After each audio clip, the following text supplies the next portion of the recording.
longer, because this time is for our elder, Dr. Ben, to present to us this evening in one of his many various topics, and that is African origins of the world's major Western religions, Judaism, Christianity, and Islam.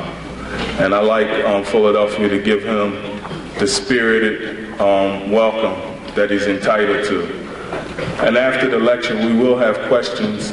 And after the questions, I would like people to hold up for a few minutes and let us get some announcements and some networking going on, if it's possible.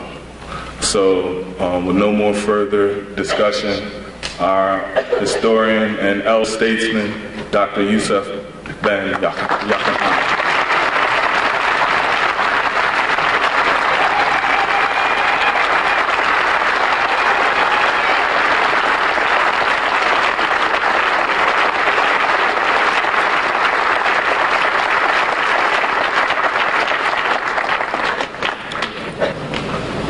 I would like to thank you for that resounding welcome,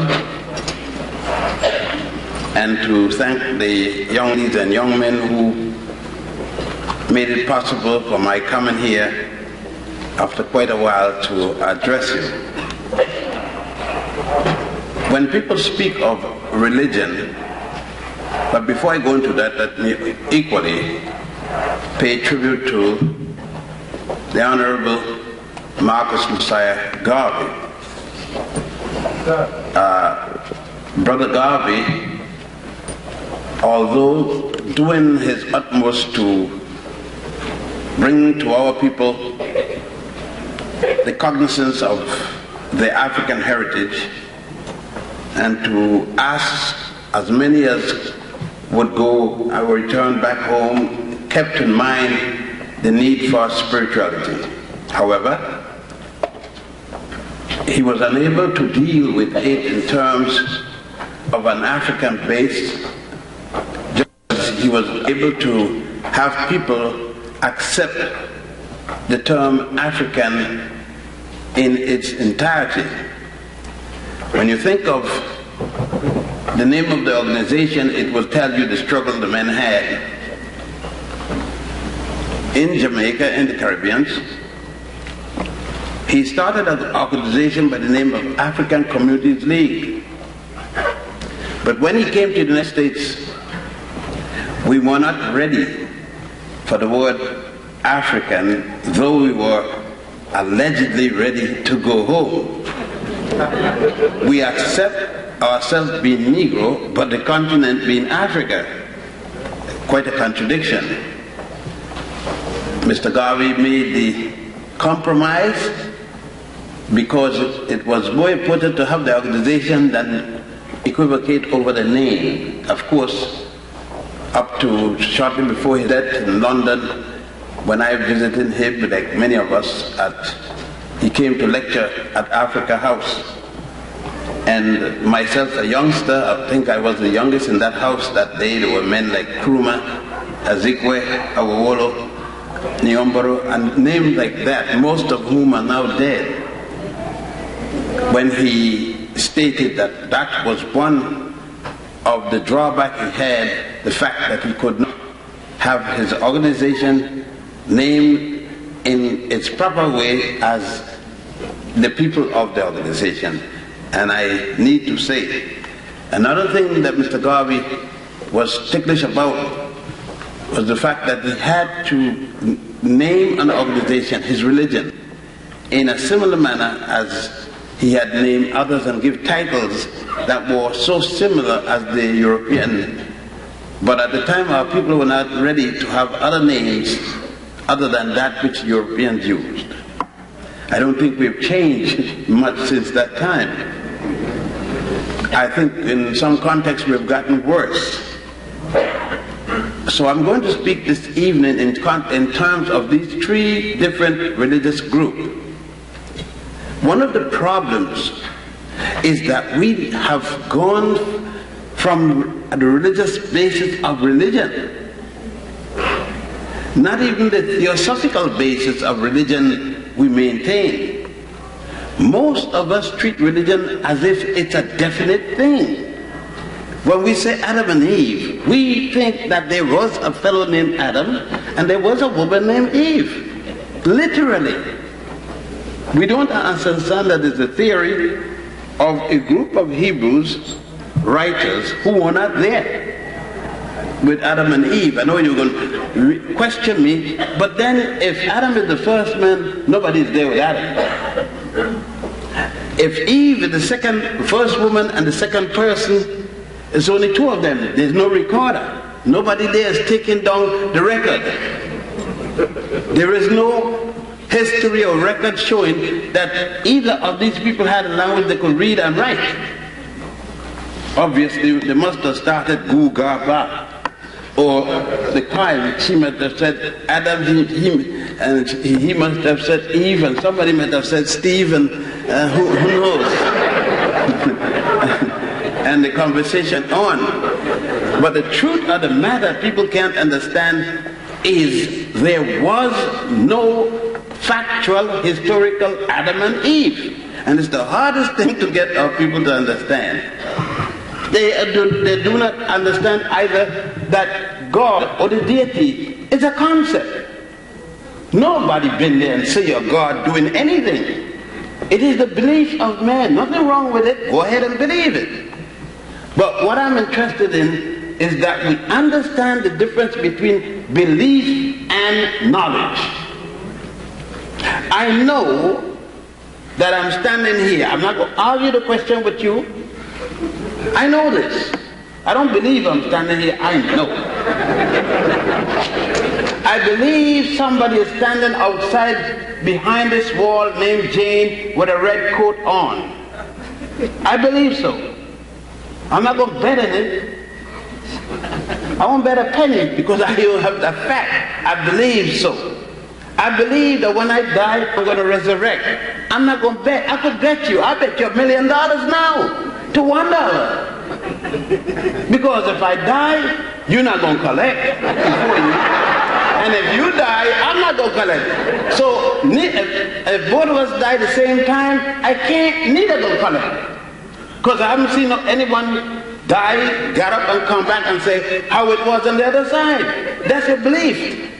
You may die and find out that God is a woman from Puerto Rico drinking green whiskey. Now you're in trouble. You're in a lot of trouble.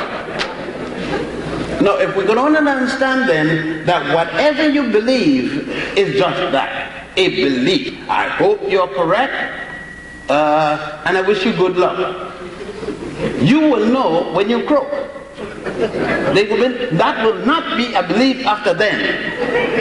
If there is a hereafter, you will know. If there isn't a hereafter, you have wasted time. So, all right. So, if we could understand ourselves before I even get into the meat of the thing, we will not be in any trouble.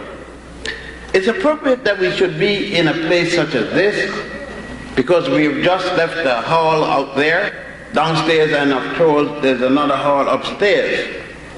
Much of the articles, or many of the articles, and many of the artifacts you have seen upstairs are based on the concept of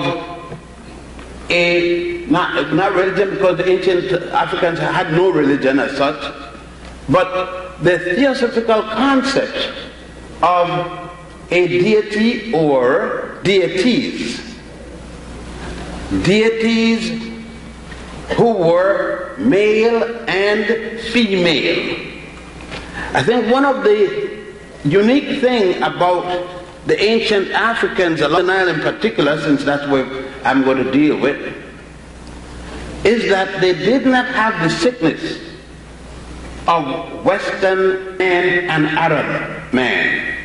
The sickness of believing that only the male character can be a deity. They were not corrupted in the belief of the inferiority of the woman. They saw both parties being and accepted that wherever there was a god, there was equally a goddess. consistent with their belief in the law of opposite, or equilibrium. In other words, for anything to be balanced, they believed that it had a central point, a point of balance, and there were the extremities of both sides of that point of balance, whether it's up or down, and if it was diagonal, it equally was balanced and the hypotenuse. The ancient Africans along the Nile, as a matter of fact, saw their spirituality being scientific, for they based it in the logic of mathematics. Not mathematics coming from religion, but to the contrary, the opposite. That what you call today religion, an organized body, an organization for the benefit of spirituality, and we don't even see it that way. The ancient Africans did not use that term. It is strictly European and Asian and certain groups of Asians who have carried their concept, their theosophical concept, into organized religion. As organized religion came in, there came the corruption to spirituality. Because people started to get paid for doing the work of spirituality, and therefore were more interested in projecting the jobs than speaking about the deity.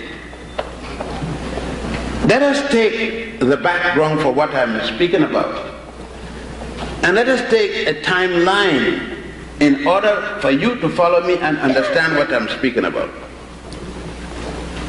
Based upon available records to us, and since I have no contact with outer space, with angels or gods or goddesses, and I have no Ouija board that I deal with, or tarot cards or tea leaves or anything like that. Believe me, I don't deal with anything like that. I'm lost when it comes to anything like that.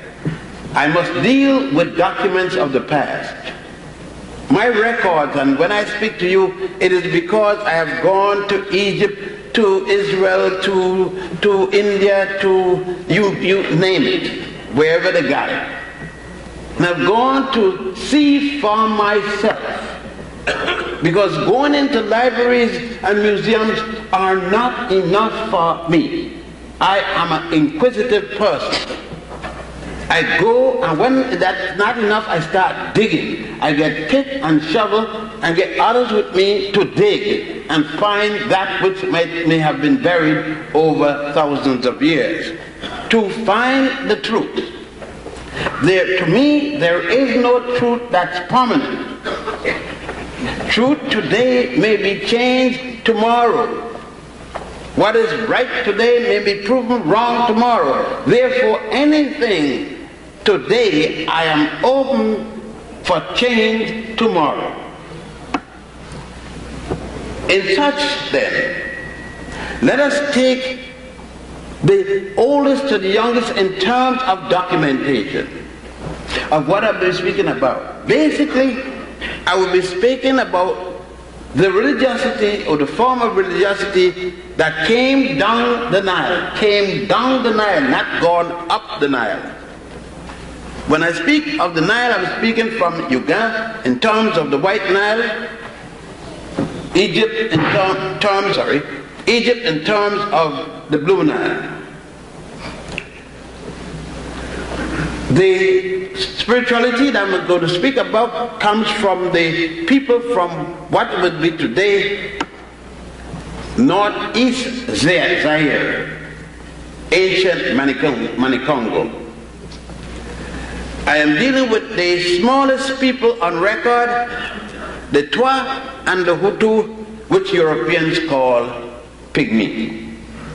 Along with those people, those who migrated from the area, Grimaldi that went to the most southern tip today, which was called at one time Munomotapa, and that's the name I still call it in spite of who want to call it other names today.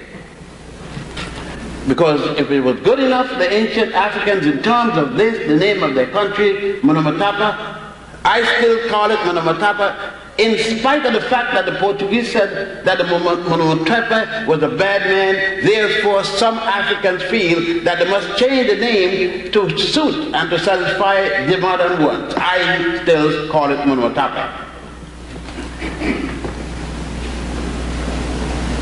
I will deal with the Grimaldi as well as the people called Khoi Khoi and Kalahari.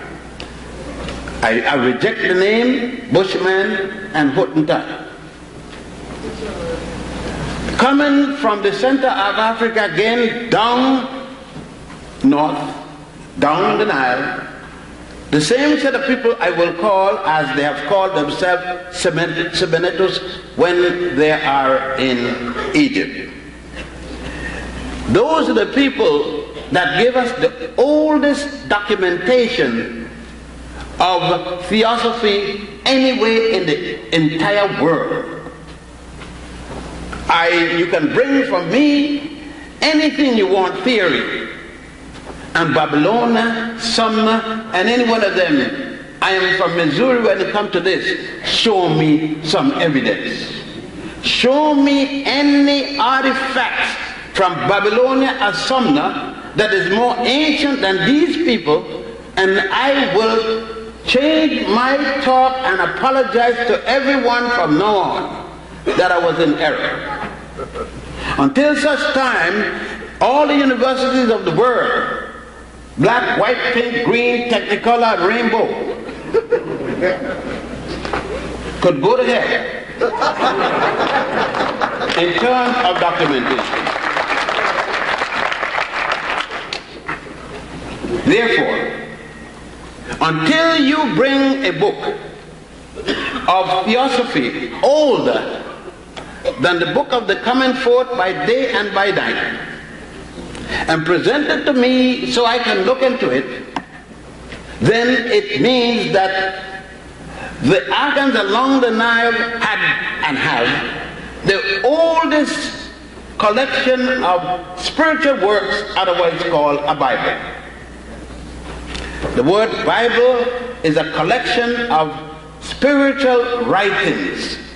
And that's all it means. It don't say a collection of facts, a collection of truth, nothing. It says a collection of spiritual writings. It could be lies, it could be the fact, it could be anything. A collection of spiritual writings. That's all it means. Thus it means that if you went to the bathroom and you needed a piece of paper, you didn't have any other paper, use the Bible. That's all it is, a collection of writings. Buy another one. Now that's all. You people scared to touch it. People scared for it to fall down on the ground. So what? If it falls, so what? Take it up and use it again. Any other book falls, you're not worried about it. You make it. You enslave yourself. You imprison yourself with these nonsensical things. That's the first one. We can use this and find that we can put this to about 4,200 or 4,100 before the Common Era, which will put us at the first dynasty, not the first year, make sure, of Egypt or any other nation along the Nile. For it is in 4100 BC or BCE, we note that there are already revisions in this book. Why 4100? Because that is the date that Manetho did not say 4100 BC because there was no Christ when he was alive, wrong, not Jesus Christ. But if you use the time that he gave from the first dynasty up to when he lived, the 30th dynasty, if you add up the pharaohs and the amount of years served, it will come to 4100 years before there's somebody called Jesus the Christ. If you use other writers, of course, other European writers, not other because he was Egyptian, they will differ from 3100 all the way to 5000 and add before the Common Era, such as Bogash, Budge, even breasted here, and others, Mariette, Champollion de Piget, and all these other fellows who dabbled in Egyptology. The next closest to that in terms of age that is being used of the three religions that play a part in our thinking process would be that of the Hebrews, or Yehuda, or Judah, or Jehovah. Any way you want to call it is okay with me. I am not worried about semantics today. That would be about the best. This is the year 5000 and odd of the Hebrew calendar. That would include from the time of the mythical Adam and Eve. And that we could tell you why we don't need to deal with that, because Adam and Eve are concepts that came out of the Hebrew Torah from the Hebrew Sanhedrin, that is the educational center of the Hebrews. And that did not open its doors until about 700 before the Common Era, attributed to an African called Moses, because you said that Moses was born in the city of Goshen in Egypt around the time, believe me, Tutankhamun was on the throne at that time. Akhenaten had already died about 50 years before Moses was supposed to be born. So we don't even have to worry him about time, because that is the 18th dynasty. Yesterday in history, comparatively speaking. Because Abraham himself did not bring any theories to Judaism. The superstar of Judaism is Moses. He's the theoretician that is going to give most of the basic things. Forget about Genesis, because Genesis was the last book in the Hebrew Bible, though it's the first book listed. They had 4 books, and Rabbi Agrippa and Rabbi Hillel argued the point that how we are going to have an Exodus, we leave in some place and we didn't get here yet. So he added a book called Genesis, beginning. Okay. The second book in terms of this, in the timeline, would be Christianity, coming approximately 1992 years ago, minus 4. Because the Christians forget to put the 4 years that Justinian dropped when he had the Ethiopian Etba to reform the calendar so that it would jump on the proper Jubilee year. They had to chop off 4 years. So sorry for you, instead of Jesus being 33, he's in fact 37. So, but I know that's going to mess up the Masonic brothers. You will not have 33 degrees anymore. You will have to add 4 more to make it 37. And now you'll have a lot of trouble with St. John's Day or any other such days. That will take care of that. Islam, the youngest of the 3, those 3. Christianity, Judaism, Christianity, Islam. Islam is the baby of the 3 in terms of years. You see, we talk a lot and we wishfully want things to be what we want it to be, and we make it that way. Because we seem to forget that Muhammad, M-O-H-A-M-E-T, not M-A-D, no M-E-D. Muhammad ibn Abdullah, the grandson of an Ethiopian woman, member of the Chorus people, a tribe as some people prefer to say. It was not until 622 of the Christian calendar, Christian year, that he challenged the religion in Mecca. Driven out of Mecca with his 3 companions, Haksad, Kubad ibn Rabad, otherwise called Bilal, Umar the Great, and Abu Bakr. They fled to the outside of the city of Medina, northwest of Mecca, where there at the oasis of Yatrib established the religion they call Islam. But that is the chronological order in which these religions or theosophical concept or way of life, you call it anything you want in semantics, it doesn't matter to me, as long as it means what we mean. Let us then look at the fundamental principle that started all of them. First of all, you must have people. The concept of people before you have religion. Religion, people are more important than God. Without people, you don't have God. Nobody to tell you there's a God. It's people that told everybody there's a God. You haven't met a God that told you there are people. All our concepts dealing with the deity come from a man or a woman. There was one time that women wrote. In Egypt, women also wrote. Judaism and Christianity and Islam, women aren't in that position to be writing nothing. Sometimes up to now, in Islam, women can't preach. In most of Christianity, women can't preach. And definitely, in most of Judaism, women can't preach. We didn't have that problem along the Nile. There was the priest and the priestess. The Africans always know where he came from. He realized that he didn't come out of a man's rib cage, that he came out of a vagina, came down through the vagina, all the way back up in from a womb down to a vagina. And of course, the placenta played a major role of his heaven. He didn't look up in the air for heaven. He knew where heaven was. He came out and he went back. Now, these are the realities. The reality I'm speaking about is the reality in which the Africans said God Kunum made man on his potter's wheel out of clay. As a matter of fact, when you go to Egypt, you go to the temple of Kunum at a place called Esna in southern Egypt. It is in bad repair now, but since you're not going to see the Kunum drawing, you're going to see just 4 empty walls. I don't waste time to go there anymore. But I go to a place called Agilica Island. They now call it Philae Island.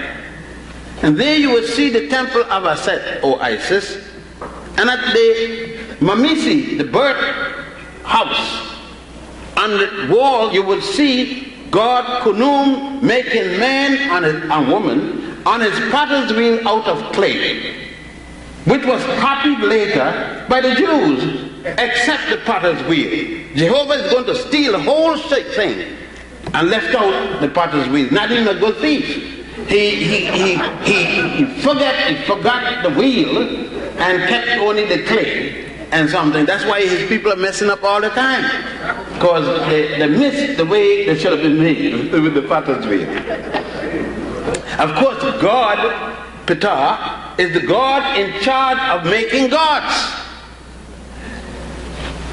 Kunum made man with 2 spirits. See, when Jehovah, Jesus and Allah was taking over the daddy's work, poor fellows didn't write down the thing correctly, because they forgot that man has 2 spirits, 2 souls, according to the first teaching.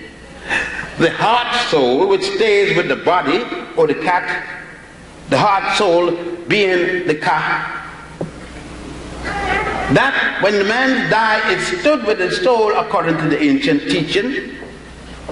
But his body, the spirit soul, the mind, intelligence, went on to the next world to pursue goddess Ma'at, justice, the African woman. Always justice, goodness, everything that it makes for a peaceful relation is symbolized by the goddess, the woman.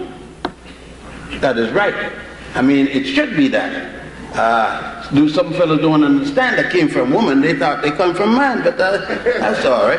That's why they still got the rumor going. I made a baby last night. When you made a baby last night? He passed a baby. Your scrotum don't have no babies. It got some sperm, and some of the sperms are sick. You all can't make. Some of you can't make nothing. So I don't know what you're talking about.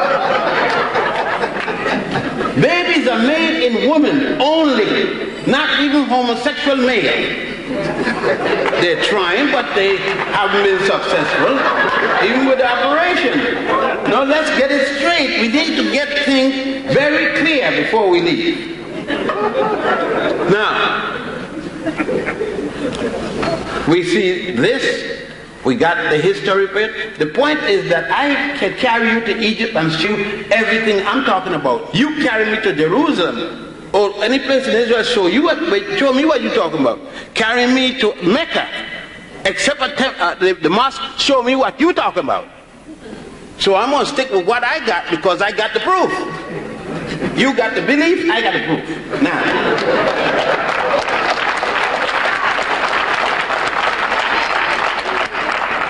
as a matter of fact, I don't have to go to Mecca or Jerusalem or Bethlehem. I could go back upstairs or downstairs and show you.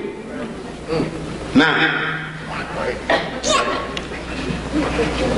in this thing, we got to stop right here. When we stop at Abydos, a place called Abydos, again, there is a big temple. And there are a number of people right here. I carried you and show you what I've been telling you. Here is goddess Isis becoming pregnant by an immaculate conception. And you see the holy sperm being ejaculated into her by God Asaru, which you call Osiris. On the other wall, the opposite wall, you see her on the birth chair with the elongated, impregnated breast, giving birth to God, her virgin-born child, which is to be copied 4,000 years later by Mary, Joseph, Jehovah, and anybody else for Jesus. I mean, you went and see it. You saw it. You not only read about it, but you saw it in the stone wall. Dug up. Not only did you see that, you saw where the early Christian and the early Muslim tried to dig out the evidence but couldn't. You saw that in a number of temples. Besides the one at Abydos, you equally saw it at the temple of Hathor at Dendera, where they didn't take the chisel and tried to destroy it. Here they took the soot because they couldn't reach it. And now the soot is falling off and the evidence is getting clearer and clearer every day. I don't know what people want. When we are taking our trips to Israel and Mecca, why don't we include the whole church, the whole synagogue, the whole mosque to Egypt, down the Nile, and to look at those places when we are going to the Holy Land? Why not go to the first Holy Land in history at Abydos?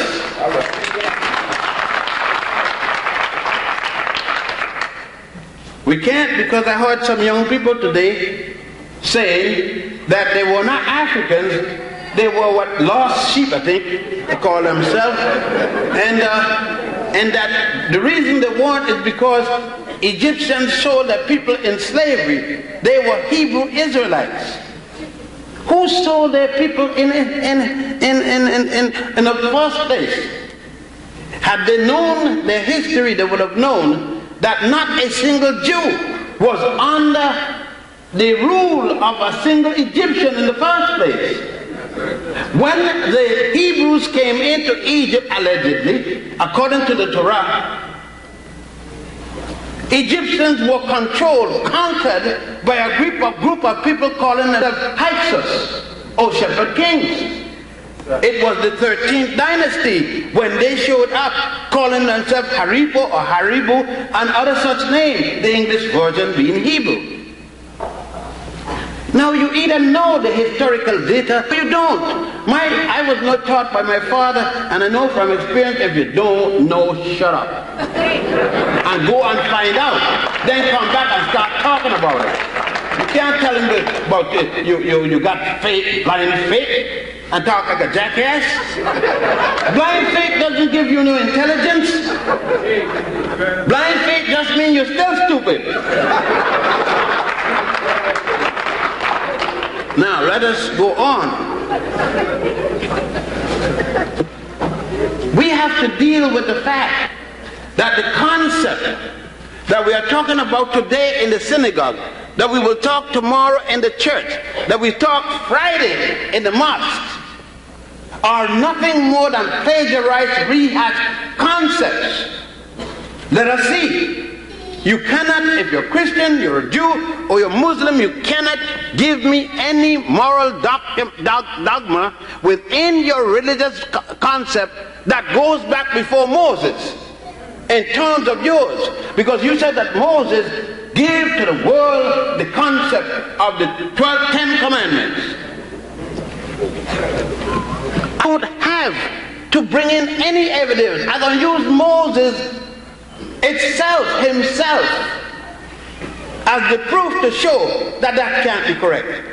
Moses is charged with murder before he reaches Mount Sinai, where he's to receive the 10 commandments. The Pharaoh, whether it's Ramesses, most people say it's Ramesses, or whether it's Ramesses' father, Setai I, or whether it's Ramesses' son, Merinta.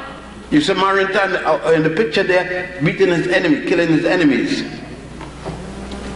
Regardless of either, one, the Pharaoh challenges Moses and going to kill him based upon the Hebrew Torah.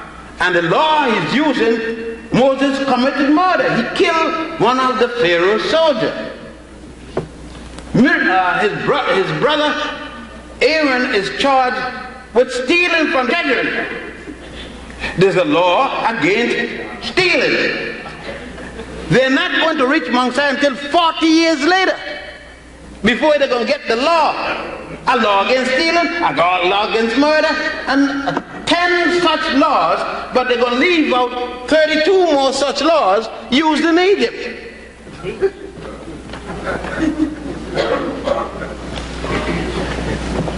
Moses, when he's going to do this, is born there in Africa, in Egypt. He's the sole brother.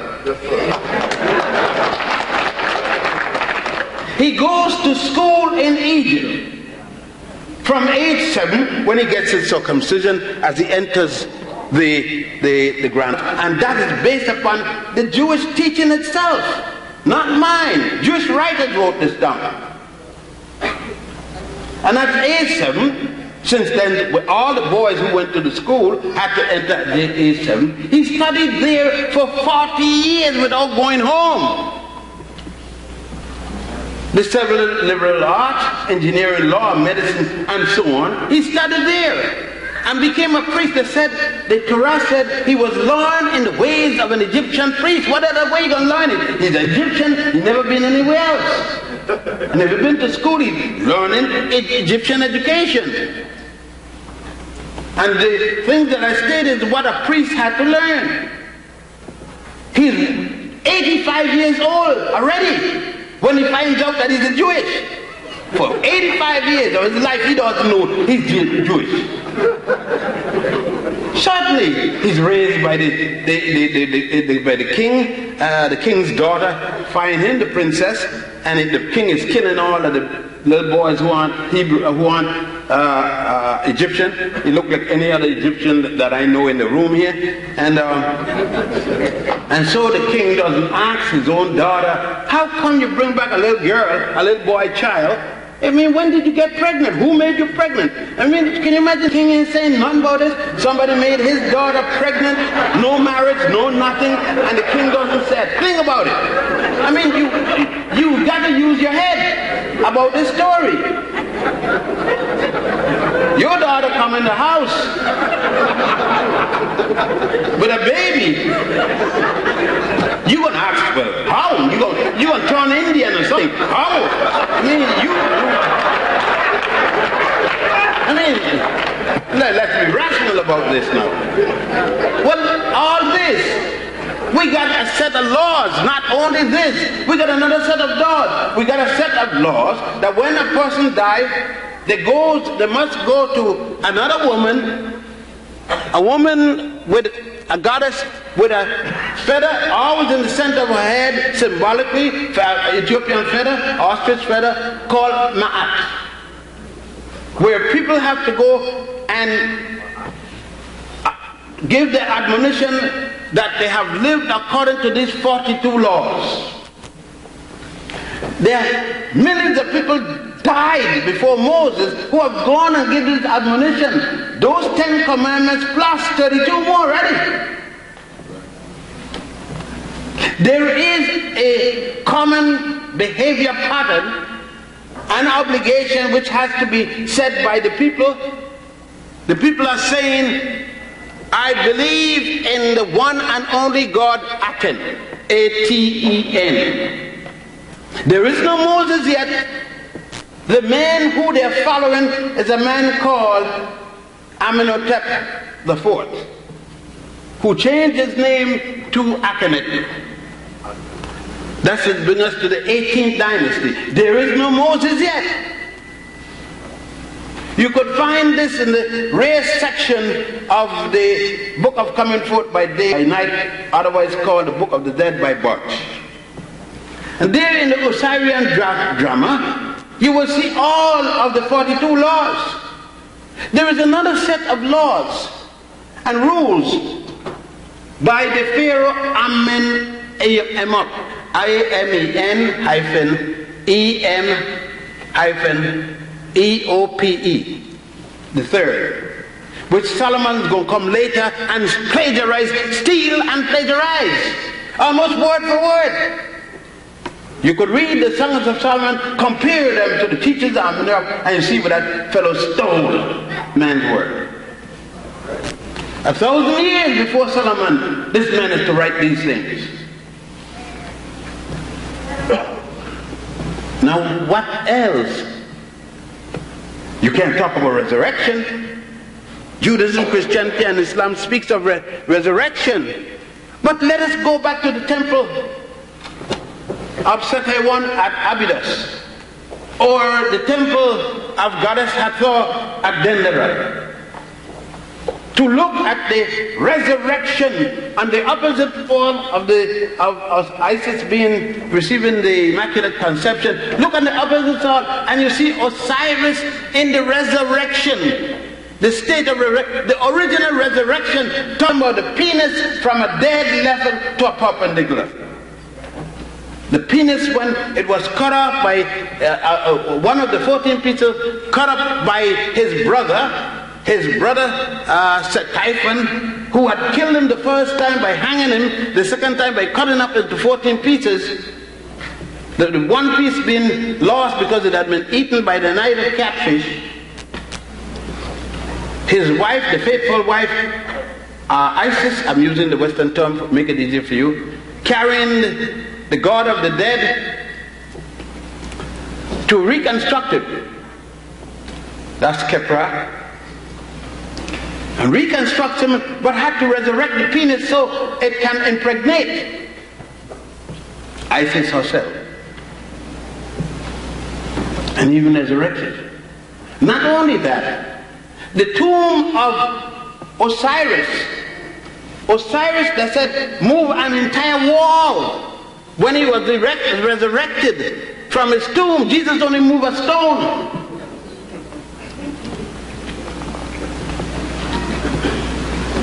And yet we will argue each other down and fight over this story. These allegories.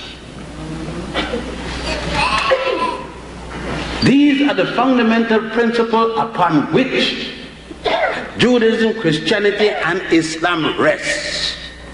Without them, there is no Judaism, there is no Christianity, and there is no Islam. And that's what we refuse to deal with.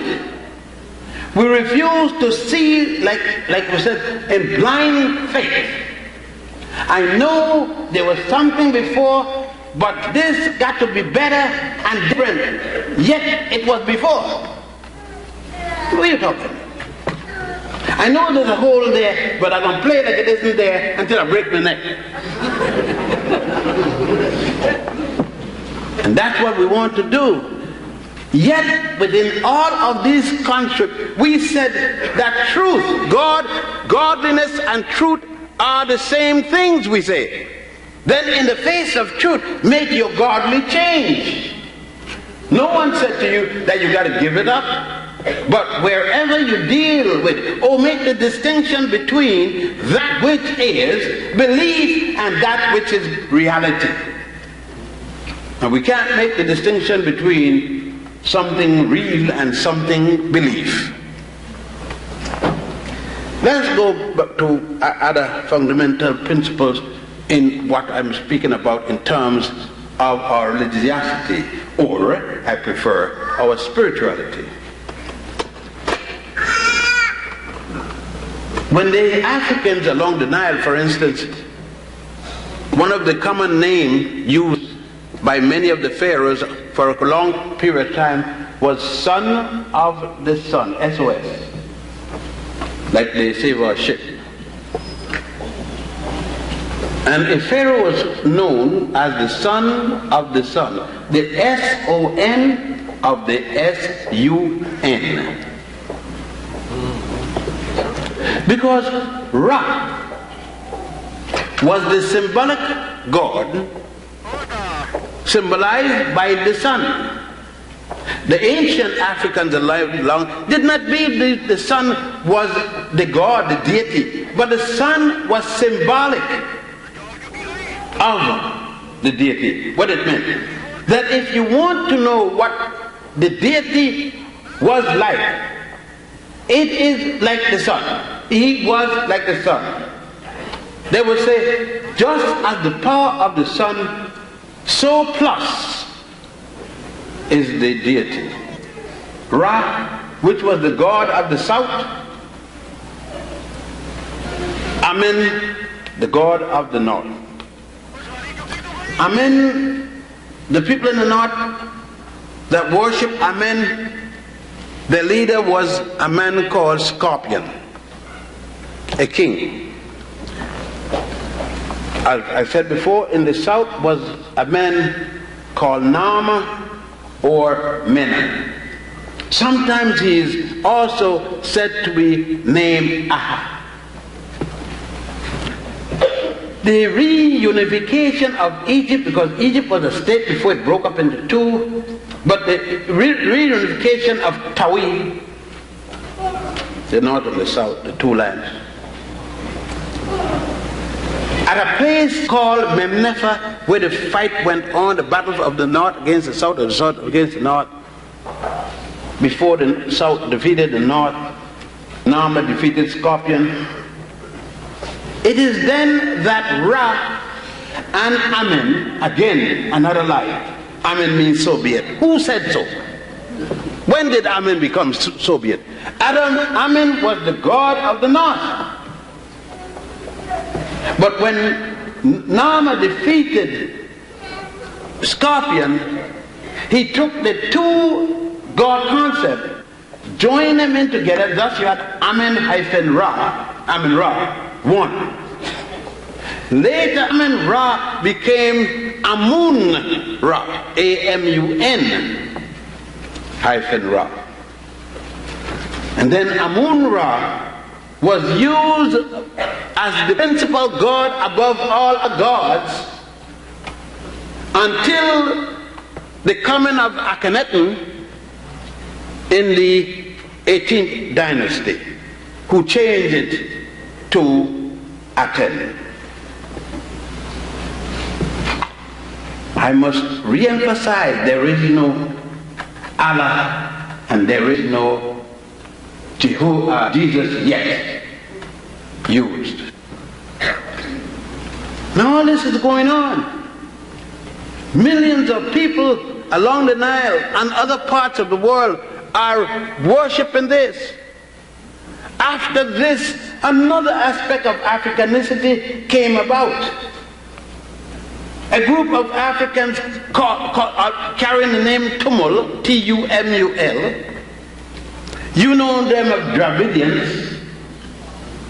During the time of Thutmose III and before then, leave the continent of Africa, crossed over into the continent of Asia, went on down, captured the nation called Chaldea, changed the name of it to Elam, calling the people Elamites, went on all the way down to a place called today India, took over the Indian River there, named it for General Ganges of Ethiopia, introduced the indigenous people to a religion and religious teachings under the concept of the worship of an African woman called Hathor, who is shown symbolically as a cow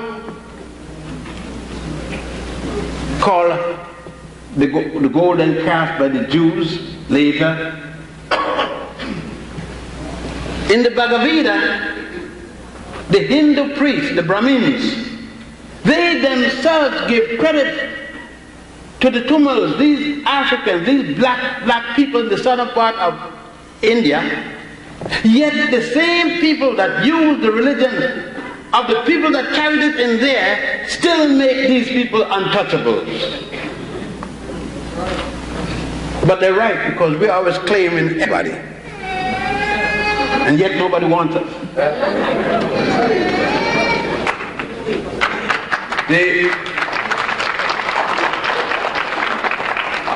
It is important that we know, when we are going to say which one is right, wrong, or indifferent, we must know all of these facts. You cannot know just a Bible, you cannot know just a Torah, you cannot know just a Quran. You must know all the other works that went on to make those things plus others. When you are going to make a decision with a fight between husband and wife and the children, you have to hear the husband, the wife, and the children. You can't hear either one and then make your decision. You can't read just the Quran and tell me it is the best. Just the Bible, tell me that is the best. Just the Torah, tell me that. Or even just the Book of the Dead. You must have read all of them. And sources that bring them about to make a proper analysis to reach to a proper conclusion. I don't care what the conclusion is, but I want that you have read all the facts available on all sides of the story in order to come to a conclusion.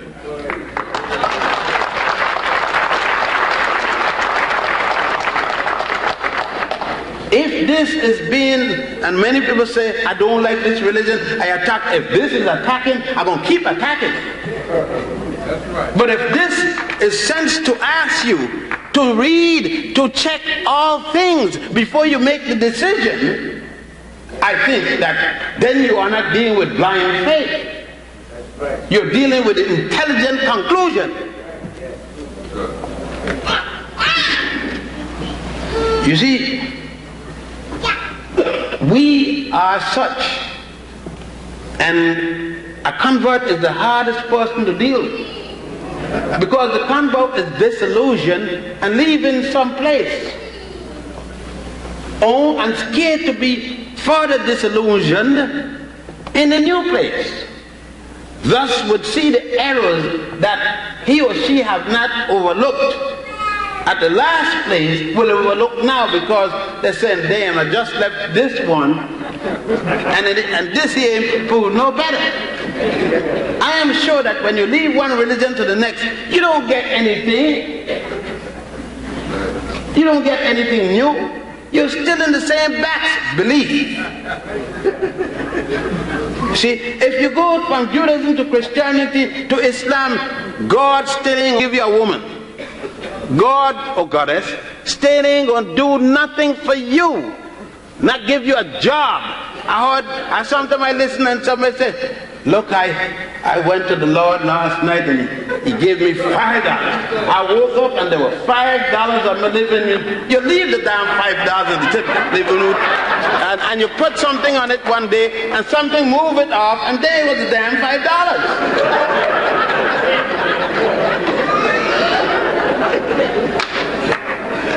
Where they got a printing press in heaven, or where heaven is, if God, and you got such a contact, call him up right now, and let him talk to me.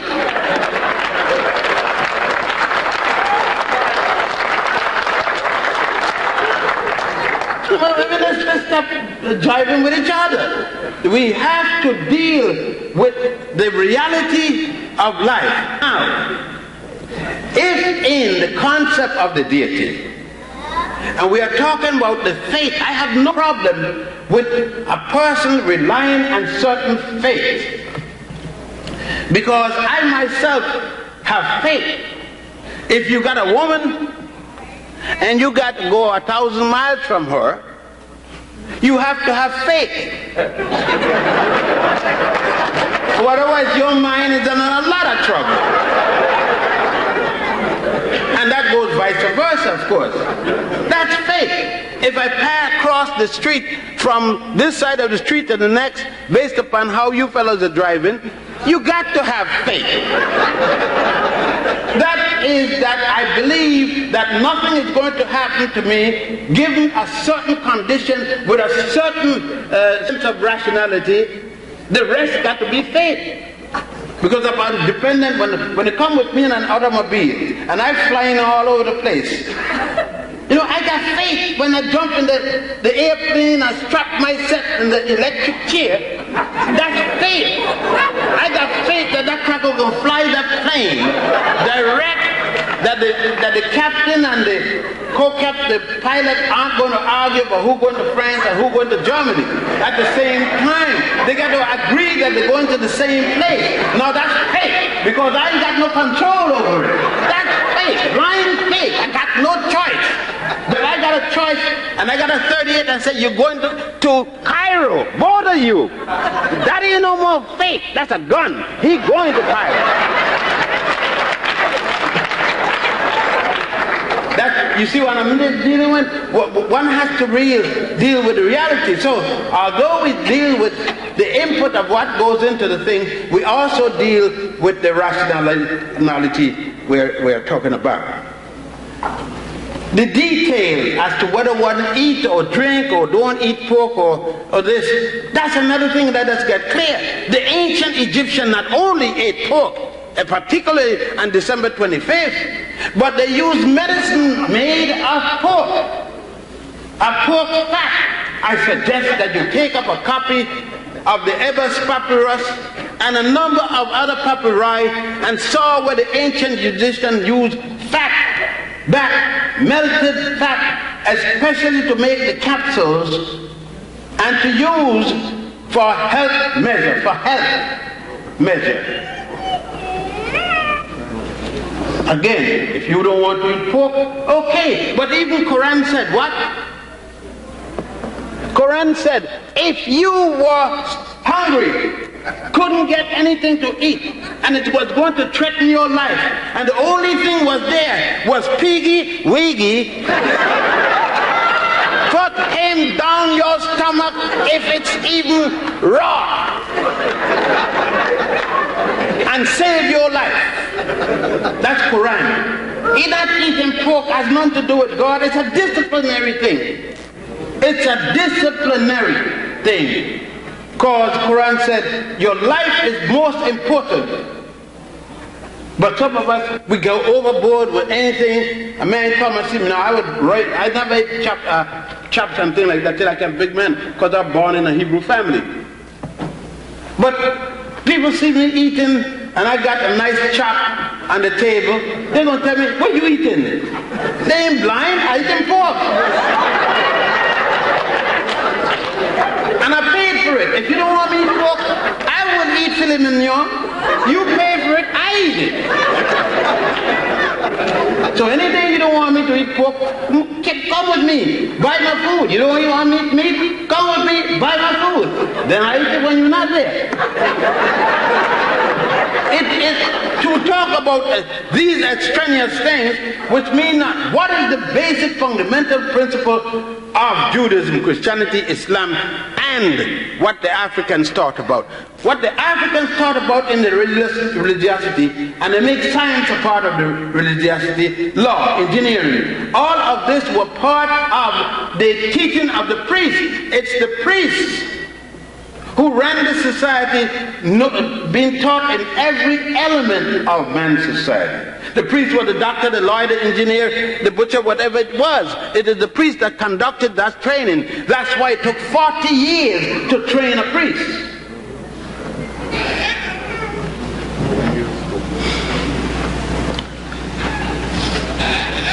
In these papyri, we come now to a thing that's going to get me in a lot of trouble.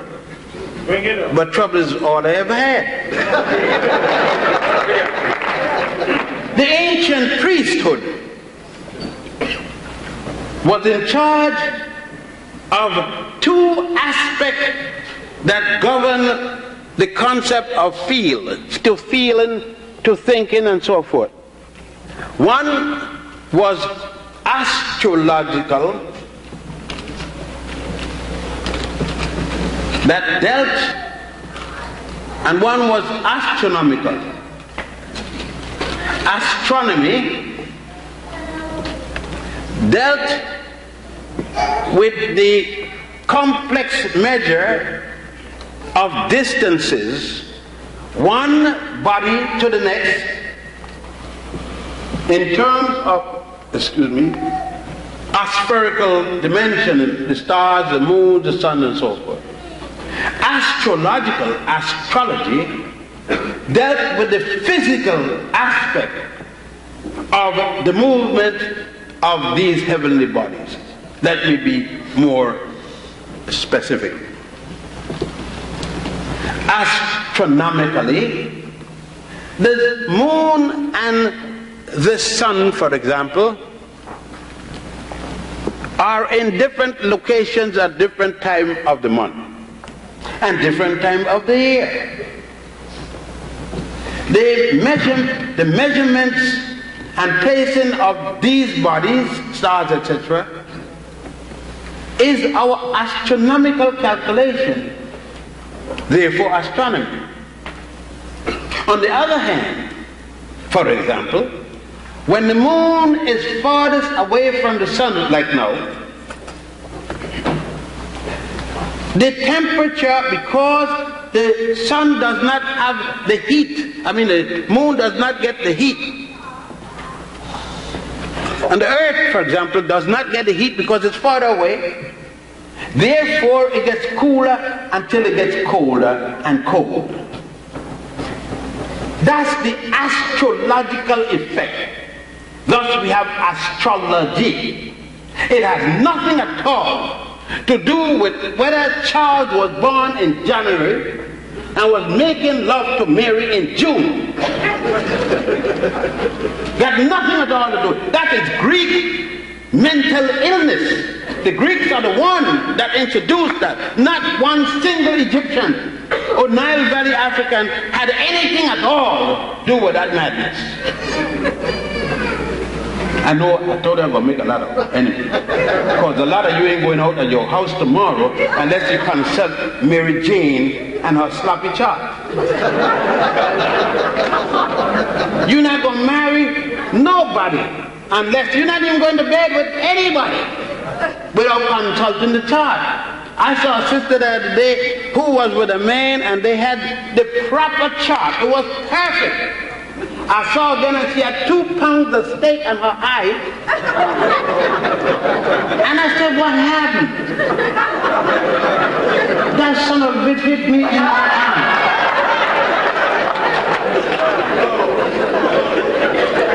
And he was a perfect relation.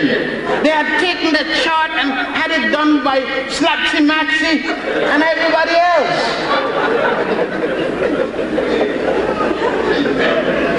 Now, she couldn't go with me because we were born in the wrong signs. You see what I mean? But I've never hit a woman yet. I hit my little daughter when they were small and so up to a certain age. I'll whack them a little buffani and so forth. And I'll give them a little whack, but I ain't hit my mama. You know what I mean? I don't deal with that. So she was better off with me. Even though I was the wrong sign. But that again, no, all of that, and then we come in religion and terms of numbers in the church. calling out the hymn number so and so and all this kind of thing, and go to Egypt and bring you holy water. What are you talking about, holy water? The man takes some palm, burn the palm, make ashes, throw it in the water, strain the water out, sell you the damn water and ashes. I could do some good in the water and sell you, and for cheaper than that. And it has the same effect. As a matter of fact, it smells sweeter. But no, you're mad with me because it got you to believe, to keep you enslaved. You talk about being enslaved. Yeah. This is to enslave you because you believe that this water, which you catch in the cup, more than the water in your tap, is going to do some magical thing for you. It hasn't done for him. If it did, he wasn't going to sell you any of it. He was keeping all the water.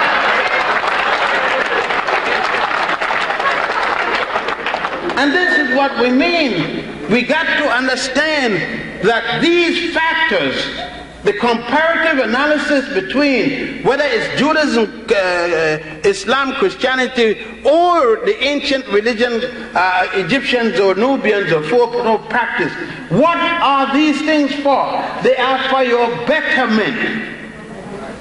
They are supposed to be designed for your betterment. Whenever they do not act in your behalf, it is time for you to release them and go to something else that would assist you in your betterment.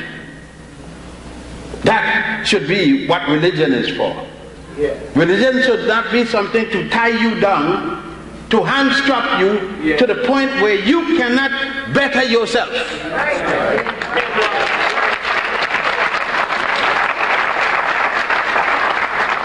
There is another major factor. Whenever the religion is going to make you and you and you and you and you and me fight each other,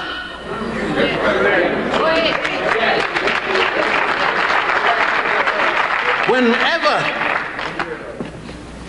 religion, I got a daughter, is a Jehovah's Witness, I go to anything she gave, including visit Jehovah's Witness many a time. My son-in-law the other day was going to be a lecturer or whatever they call him. He's going to preach. He'll be now a preaching man. And he was going to move up there. My daughter invited me. I went.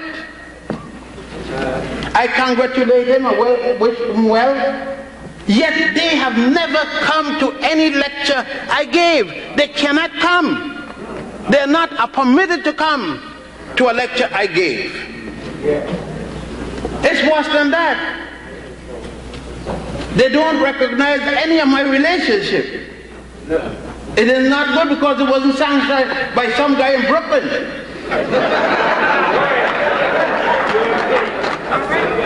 But when religion is going to make children and parents and other loved ones part because of their obligation, then is that helping you? Oh no, I can't see that. I can't see why it make a difference if a black sister comes up, an African sister, and she is Jewish, she is Muslim, she is Christian, she is Buddhist. It don't make a difference to me. That got nothing to do with I'm going to marry her or not go with her. If she is a good woman, that is the criteria, not how she prays.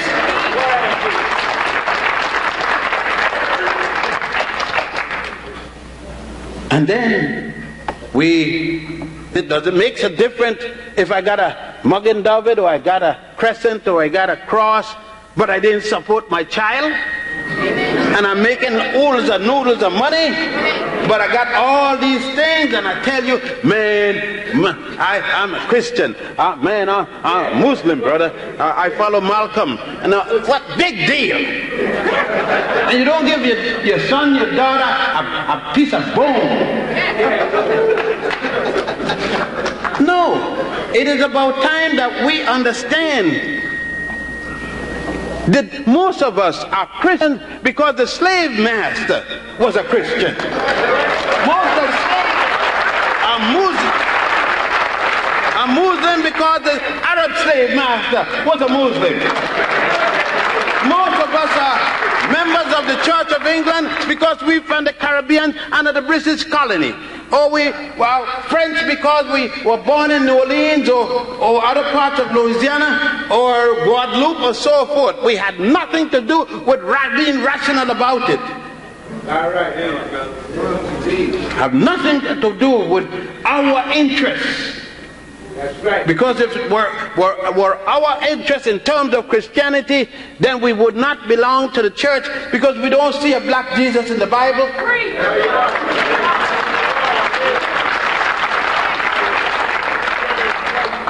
There's so many things in which we have to look in all of them. There are the differences. We can see them. There is no doubt where religion started. It didn't start. We go back in Islam. Islam doesn't have an existence, Arab doesn't have an existence without an African woman. It is out of an African woman that Ishmael came. Ishmael came out of Hagar's womb in Egypt. And Egypt is in northeast Africa.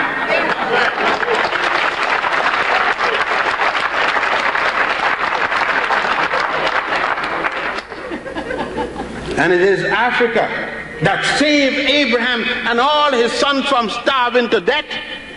When they were running from the famine, the hunger, Africans opened their doors and fed them naked, hungry dogs. Go ahead. It is Africa. When Mary was running all over the place from Herod, it is Africa that opened her womb again and told Mary to come and bring the little boy and give him a place to stay. No, when you get in the pulpit, when you get in your church or synagogue, and you must remember that Africa saved your God so that you can talk about it. Everybody hitting the African woman. But that same African woman has wet nurse, surrogate mothered, all of them. They seem to forget. So Africa has nothing to beg anybody for, to be sorry about. Africa doesn't have to worry about any Holocaust, because Africa has suffered umpteen Holocausts.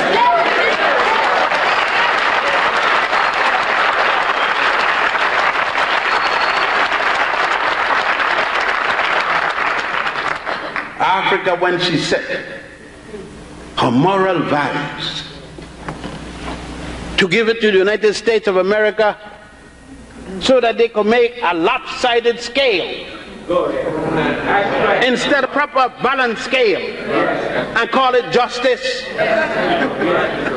Stupid Tom up there, that's Clarence, Yale boy.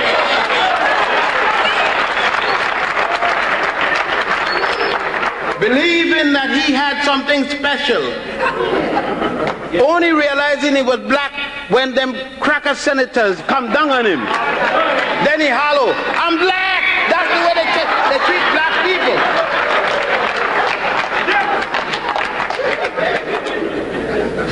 And Anita, no value. 5 years, 10 years after the man touched you behind, if he did, you're going to remember it's then he touched it? Because now he's going for a job, and the job you got, he gave it to you, all the job, and you're going to cut up each other's throat because you went to Yale and became de-Africanized?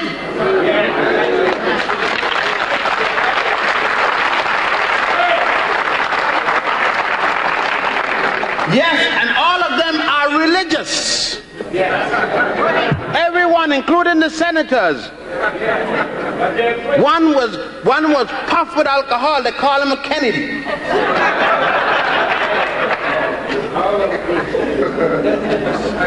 And he's sitting in judgment. You see what I mean? And the lawyers were religious. The whole bunch of these people, most of them were lawyers. They had studied jurisprudence.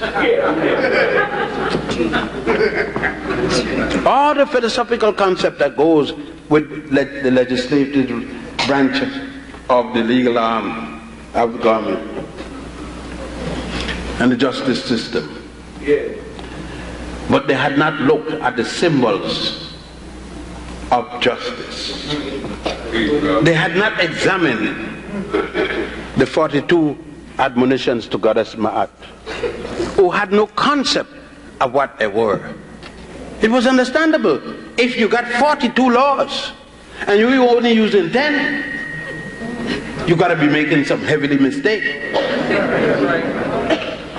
If you got a Bible and 18 books are missing from it, how can you expect God to hear you and you're not using 18 of the books that you need to reach God with? I think that you Protestants better go back and check your Bible. And if God gave you a Bible, it is the words of God passed down to God's secret service to you. Then how could you go to a conference and decide which one you're going to take out because this one is ineffable, which one you're going to leave in because you believe and it is God that gives you all? Either stop jiving somebody or come straight. And if you're going to listen, if God give these books, who God give them second power to take out some of them, and how accidentally they took out those, the book of genealogy which dealt with us. Why is it in the Protopavilion they said that Mary's mother had her by immaculate conception and she had Jesus by immaculate conception, no sex in the family for 3 generations? And yet you, a mother, sit down and read this. Why don't you ask yourself, what's so bad with me having sex? When you had sex, did the paper from City Hall stop the penis from bursting your hymen? The hymen got burst whether you had a paper from City Hall or not. It's the same way the hymen burst, with the paper from City Hall or without the paper from City Hall. And Mary didn't have any paper from City Hall.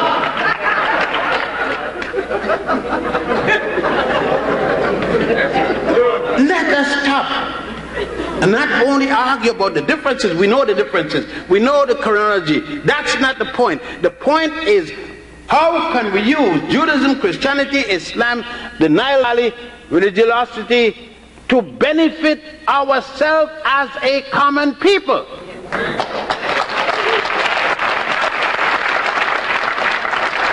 What difference does it make if I walk through the door with a sister who is of the Nile Valley religion, of Judaism, of Christianity, of Islam, and each said they're hungry? Do I feel one, not the others? Isn't the hunger of one hurting the same place of the hunger of the other? Yeah. Won't both of them get gas if they don't get something to eat? Does it matter how she pray? If the 4 of them go to pray and call their respective God or whatever, use the Quran, the Bible, the Torah, would praying bring a sandwich out of the sky kosher or not? Or $1 from my pocket, a hand from my helping them and said, come, let's go to the restaurant, let me feed you, without asking you what kind of drawers you're wearing? And that's the test. But I know you're not going to do nothing about it by the time you leave, but I'm just telling you so you got no excuse for the next time. And that's, to me, the criteria of what we're talking as I wind this down. I think there could be no doubt if all of us in here, if all of us make it a common pledge to ourselves to get a copy of the Book of the Dead, get a copy of the Torah, you call it, don't get a so-called Old Testament, go to a Jewish bookstop and get a Torah translated from Hebrew into English. It's different than the one the Christian said is the Old Testament. They're sticking Jesus in there. The Jews ain't got no Jesus. Yeah. No, let's jive. You want a Jewish book by Jews. You want a Christian book by Christians. You want a Muslim book by Muslims. Yeah. They're not honest when talking about the other one. You understand? Jews don't honestly talk about Christians. Christians don't honestly talk about Jews, by Muslims. And Muslims don't talk honestly about the other religion either. Nobody talks good about the other person's religion. No fisherman tells you that the store up the street got the fish or as good fish as him. Everybody fish stink but his. So now let's get a copy. Get a copy of the Yoruba Bible. A copy of Unkulunku, that's the religion, the god of the Abazulu. Get a copy of Ngai, that's the god of the Kikuyu. Get a copy of the book of Vudum. Vudum is the god of voodoo. These are all African. Get a copy of Olodumare, Olorum, the Yoruba religion. Read all of them. Read every one of them. If something is good in either one, apply it. Either one. And that's where I stand. People want me to be Muslim or to be Christian or to be Jewish or to be that. No. I am whichever I could read in whatever that is going to help me in my concept of belief. It means then I will come to the mosque with you. I will come to the synagogue with you. I will come to the church, to the temple with you. And I will sing your songs because it's a belief. Neither of us knows the answer. Otherwise we won't go in the first place. We're going because we do not know. And the issue is not in what came first, but what is going to help either one of us. Because we need each other to get out of this paper bag. Because we are squabbling about who prays to the east or the west, we can't even get out of a wet paper bag. That's right, brother. You see, everybody converting the other one. Waste so much money trying to convert the next guy. We waste so much money over putting a dead man in the grave. The family is hungry, little children to support grandchildren, and we're spending $15,000 to put a piece of dead meat in the ground. And got people crying, and the minister coming trying to see how much he can get you cry so you could join his church and tell you all kind of lie. Well, I know God wants. What the hell he know about God wants? When he will drop dead at the same moment. He don't know he's going to drop dead, but he's going to tell you what God wants. He don't know a damn thing of what nobody wants. He don't know what he wants himself. And this is what I'm talking about in terms, and that's why I got a bad name. I'm controversial because I'm saying to African people, help yourself. Don't let anybody run nothing down on you. Help each other.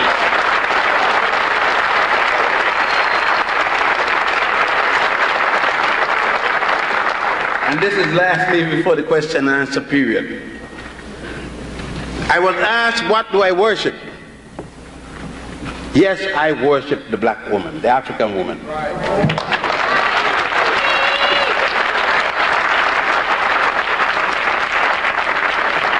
I have no problem when I say it. I will say it anywhere, anytime, any place. I know where heaven is.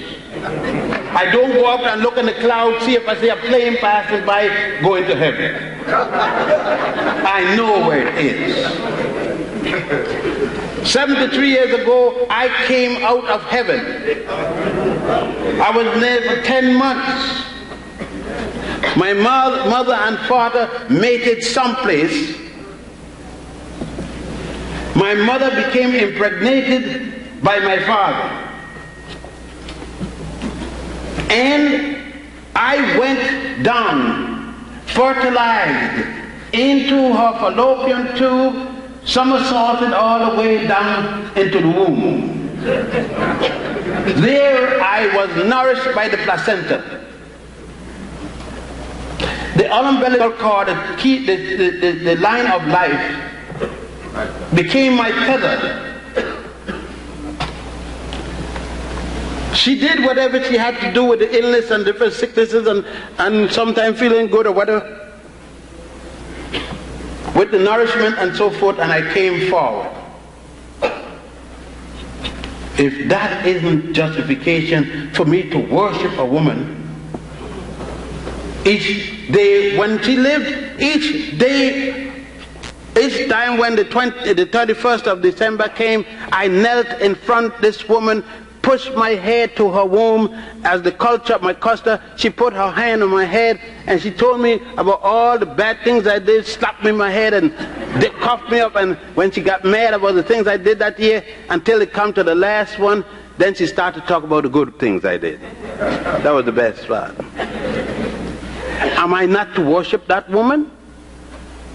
And I left her and went to the arm of another woman, because I need now to go to heaven. I came from it, I should go to it. And I was told I could not go to the heaven from whence I came. But now I went to another woman. My mother had already prepared me to understand that this is not a bitch, a dog.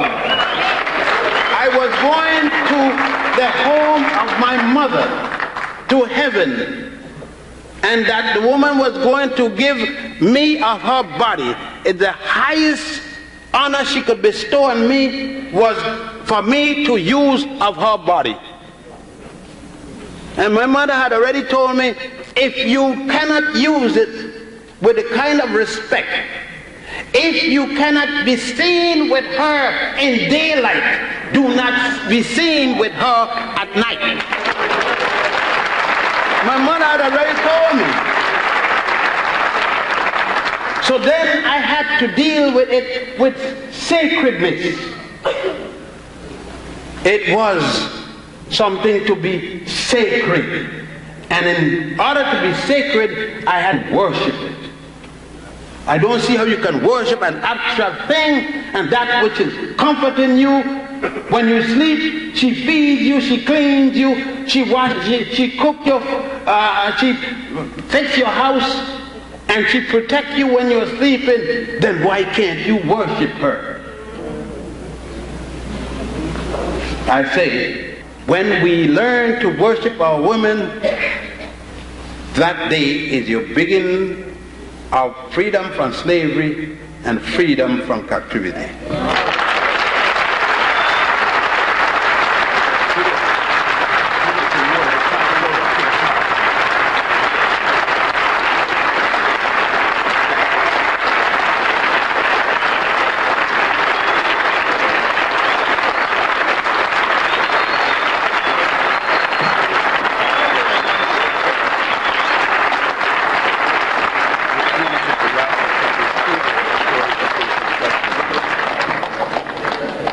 Before Dr. Ben take any questions, when you came in, there were some raffle tickets that were raffling off for $1.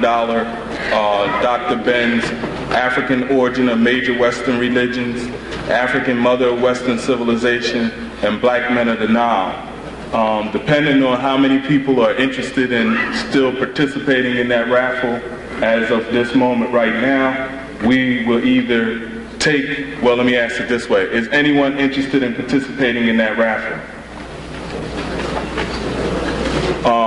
There's people who have the raffle tickets with them now. They can pass it to them. Keep your hand up. So what we'll do is make sure you get the ticket. Anyone has a question? Yeah. Gentleman here? Yes. Are you familiar with the work of Zechariah Sitchin? Zechariah who? Zechariah Sitchin? No, I do not. Next, stand up, please. Yes. Some years ago, I heard a tape back then. You mentioned that Joshua Crystal was born in the cave in Ethiopia, and that the Council of Nicaea, the bishops changed the story around and placed it in Bethlehem. Can you tell me the source of your information? You could get the proceedings of the Conference of Nicaea The Conference at Nicaea is in 14 volumes, both in Latin and in English. And the arguments between the 219 bishops are placed there. And that's the best source because it's the proceedings at the Conference of Nicaea. And as I said, it's in 14 volumes. Thank you. Anybody else? Sister here, and then your sister here. Yeah. And that gentleman there. Yes, Dr. Benyama. I took a college class in Bible studies, and the scholars of biblical books say that they have no record, there's no archaeological findings of a man named Moses having ever lived. That is true. There is no record in any place in Egypt of a Moses, no record of a Daniel, no record of a prime minister of Egypt by the name of Potiphar.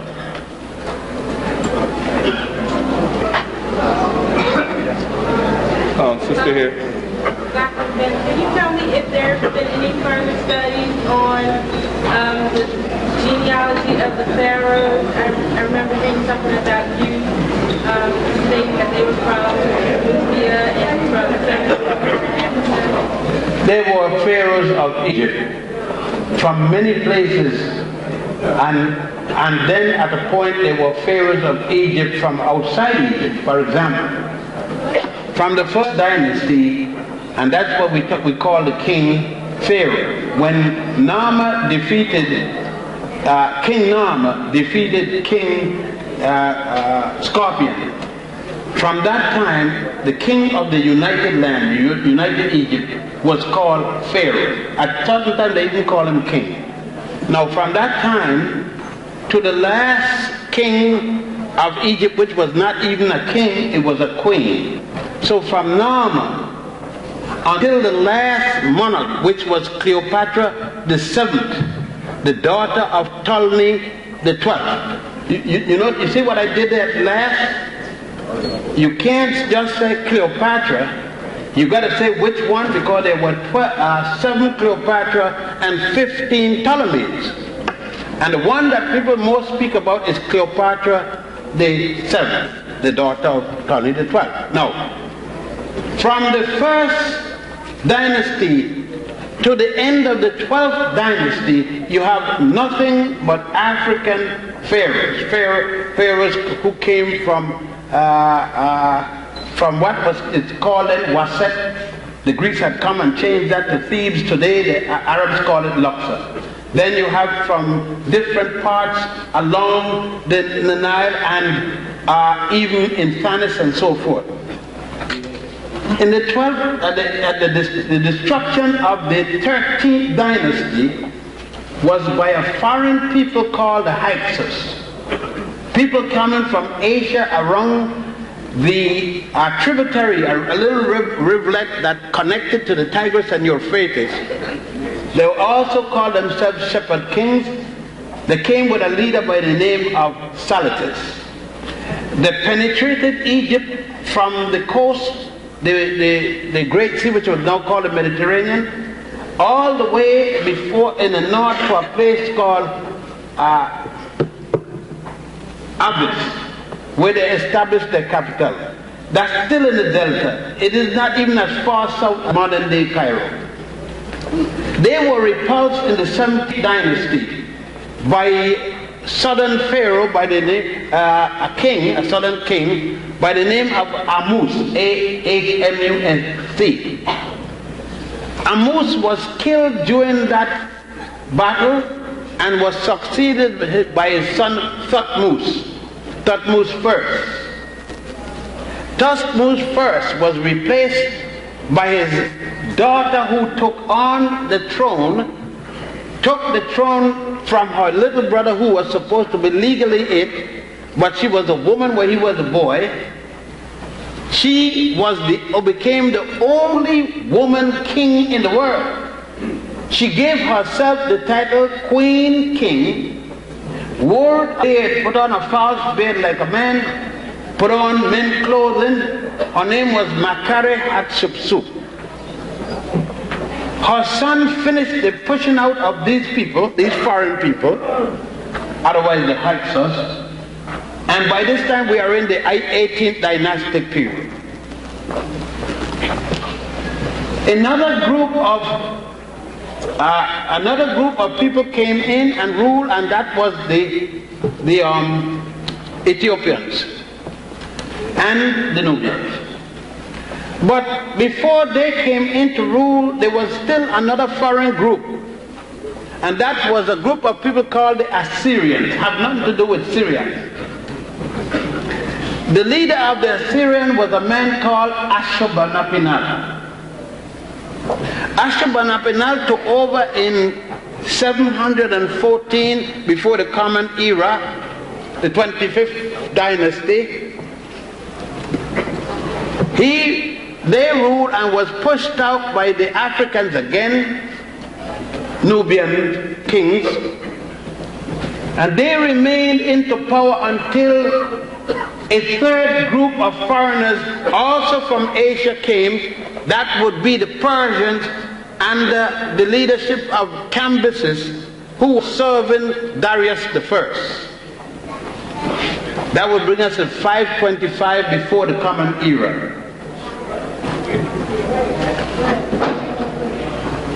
The first group of Europeans are to come as conquerors.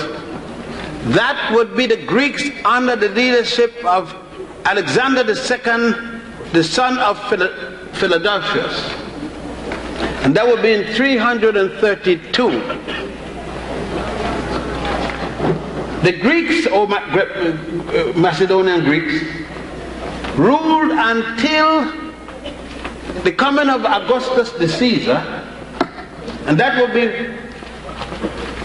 47, while on the throne was Cleopatra VII, the daughter of Ptolemy XII, who called himself the New Cyrus.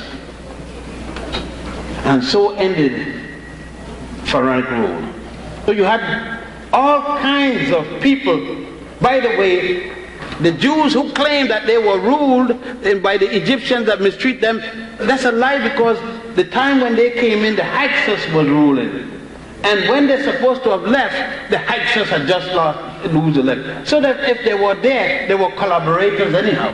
Yeah. And were kicked out at a particular time. But there's no mention of such in any Egyptian writing or any other writing of the nations around the area. This person here, gentleman here, yes. Yes, I read in the newspaper last week that I read the editor of the paper answered one of the persons who asked a question. The question was, were the Egyptians white? And this editor, of course, the white editor, said, yes, the Egyptians were never black, and they will never be classed as black. They are black. They are white. Would you please verify that? I think the Egyptians are black. Well, I just went down, and obviously the editor didn't know what I've just stated. They can't say nothing else without knowing the facts, because they have said so that long. You know, I was at the second floor of the museum in Cairo, standing up there, two statues of Tutankhamun facing each other. They face east and west. You enter the Tutankhamun exhibit through these two statues, life-size. They are jet black.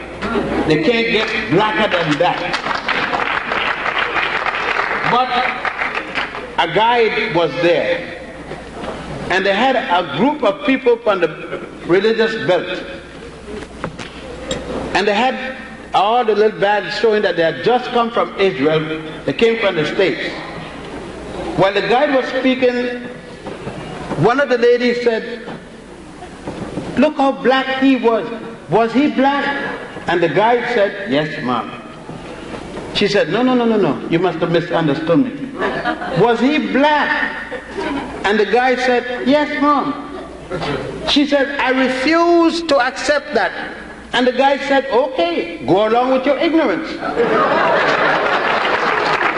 know, I got a book I'm doing now. On the same second floor, there is a note by Gaston Maspero. And he was speaking about Mahepa. Mahepa is one of the jet black picture in the Book of the Dead, because in the Book of the Dead, the mummies are generally shown as white. If it is a god or the person is resurrected, it's shown as green, new life, and red. So Maspero could not deal with Mahepa being black. So he said, in dealing with it, the mummy which he saw obviously was about 20 years of age and a relative to Queen Thoya. Thoya is the mother of Ramesses II and wife of Setaiwan. And he said, he was Negroid, not actually Negro. Now, you know, I guess they will say that, let's take for instance, let's take an obvious thing. Queen Nefertari, not Nefertiti. Nefertari was the queen of Nubia who married Ramesses II, the queen of, the king of and pharaoh of Egypt.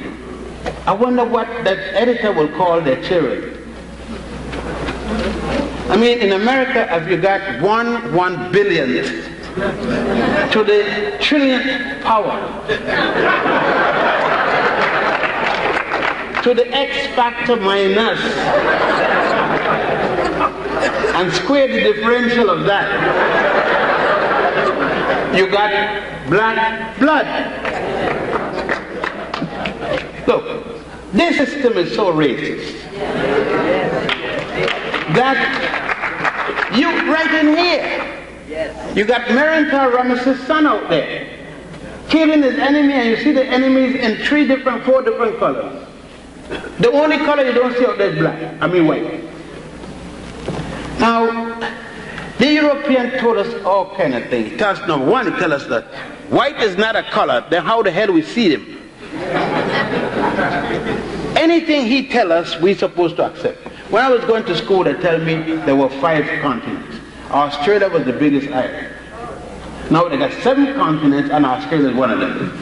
They tell me the lion was the king of the jungle. I went to the jungle looking for a lion and couldn't find a single lion. And when I asked the people, how come I can't find a lion, they said, I don't live in the jungle, I live in the prairie. The lion is a prairie animal. His main food is the giraffe. The person, are you foolish? How could a giraffe run in a jungle? The next piece of food is, the next piece of food is the donkey in the pajama. They call him zebra. And zebra, everything the lion eats is on the prairie. It's a prairie animal. He will die 24 hours in the jungle, lion dead. And next thing, if he's the king in the jungle, you never seen a lion messing with a rhinoceros, and he's king. You never seen a lion messing with elephant, and he's king. I could think of a lot of things that God don't mess with. So there are a lot of things that they decide if it's right or wrong. The point is, I don't pay those jackasses. No. Do you think that I pay this museum? Here we are in a museum. Do you think I give much thought to what they say here?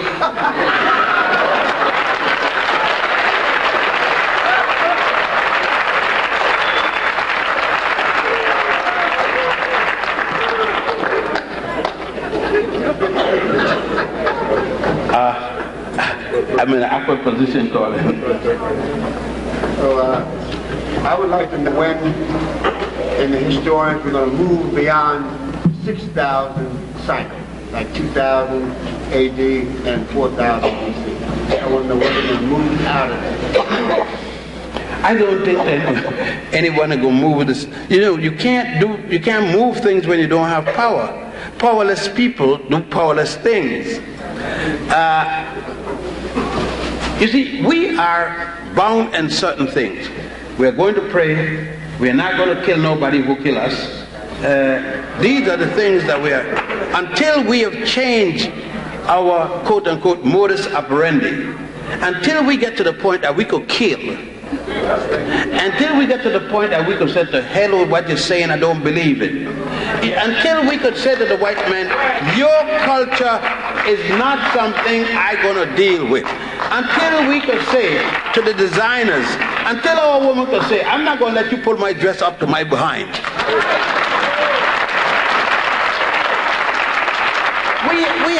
We have to be able to say that styles, that's this, that all them stupidness don't govern me.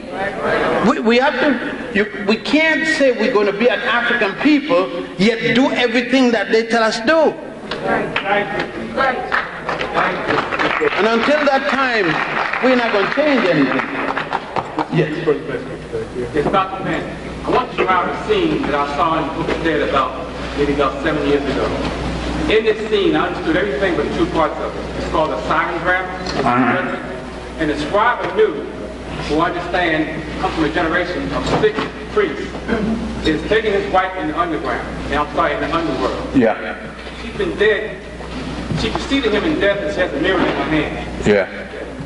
His heart is weighed on the scale of the eye, and he has passed that judgment. Saul is recording the scene, or writing it down. And after that, he kneels down, and his head turns white. This machine in front of him also seems to be on fire. That's the only part I can't really understand.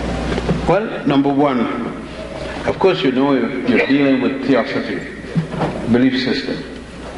Number one, as they continue, I guess you saw that in the papyrus of Annie. You will notice that as they go closer to the judgment, to meet Osiris, the body becomes whiter, the clothing become whiter. It lightens, from the bottom up, it gets less brown until it gets white, because white is the color of the Dead Sea. When they get to Osiris, he's going to have a green face because it's resurrection, new life.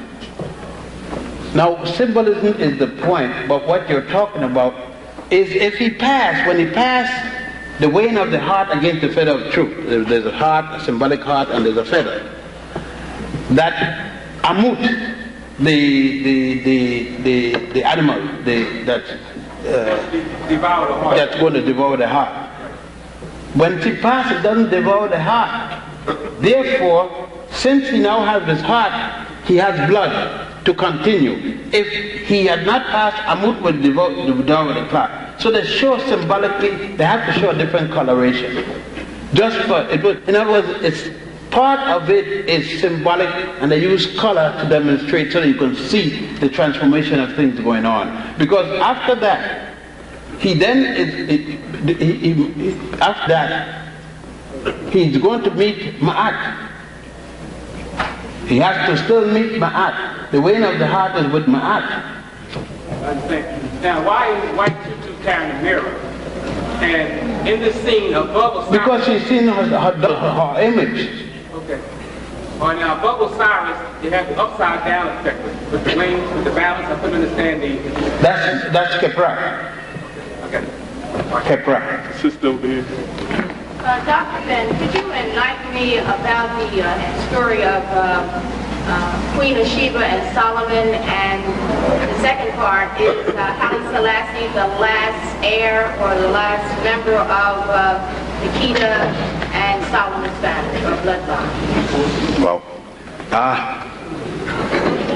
Well, first of all, let me put it in proper perspective. Makeda was not the Queen of Sheba. She was the Queen of Aksum, or Ethiopia, and the Empress of Sheba. She was Queen of Ethiopia and conquered Sheba. Sheba is on the Arabian coast, Ethiopia is on the African coast. when a queen conquer another queen or kings, she become an empress. So she was the empire. Sheba had become a part of the empire. I just want to clear that up. Now, the question with her and Solomon relates to Songs of Solomon chapter 1. The most specific part of that is verses 1 to whatever it is till you get to chapter 2. This myth that once Makeda went up to Solomon, in this communication that went on between them, there came a time when she mated with Solomon. He was wise and she took all the money he had, a little bit of change, because her bodyguard was bigger than his whole army, and he was so wise, and she went to him with a little goat pasture country called Israel, as against this monstrous empire that she had.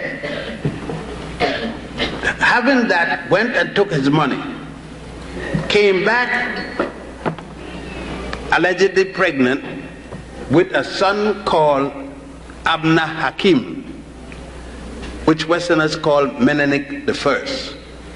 But the proper name in Ethiopian language is Abna Hakim. When he came at age, he went back to the father. The father supposed to have the gold ring. This is in the Keber Neges. The Keber Neges is Ethiopian Chronicles of the King. Supposed to have been kept from the time of Makeda until Haile Selassie, Makorin.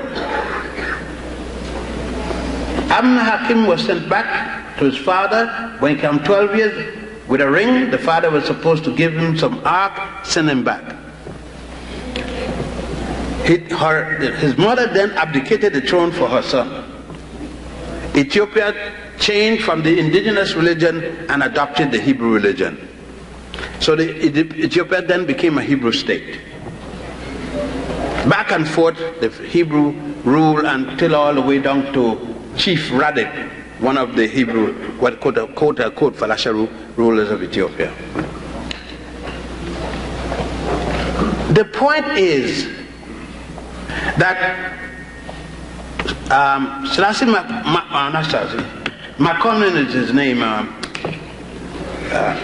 Ras Makonnen, his father was the cousin to Emperor Menelik II, Abna Hakim II, famed Menelik of the Battle of Adawa. Selassie was only a third cousin to Menelik the emperor, had no right to the throne in terms of succession. There were about 8 people before him to take that throne. But Menelik died on his bed, and under Ethiopian law the emperor could name any member of the royal family. It doesn't have to be his son or anything that.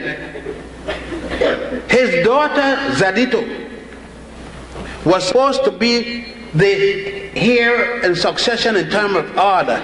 He bypassed her Menelik and named his grandson Zadito's child. His name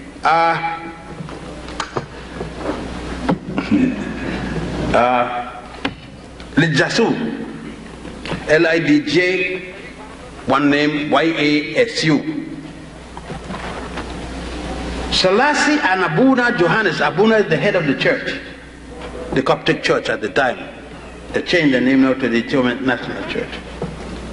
He and Abuna Johannes conspired with the French and the British to overthrow Yasu, because Yasu wanted to unify Ethiopia.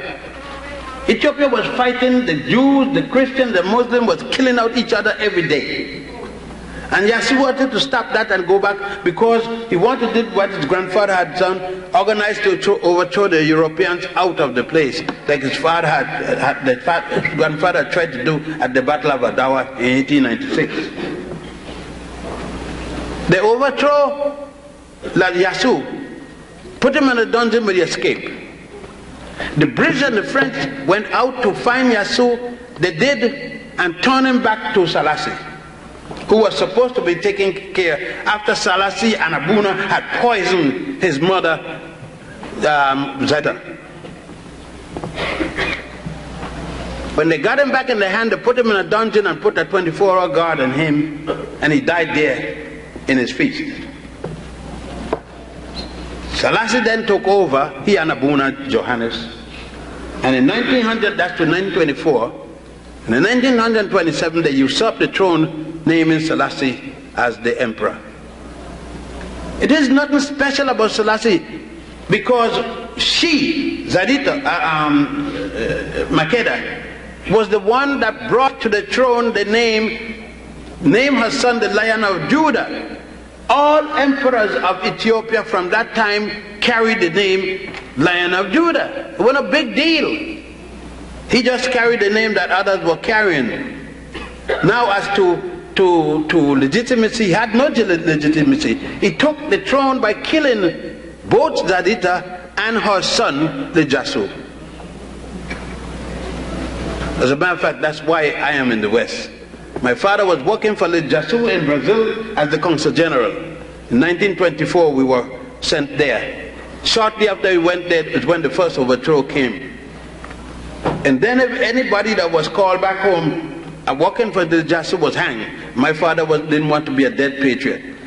And so he went back to Puerto Rico with my mother. That's my mother's country, through Cuba.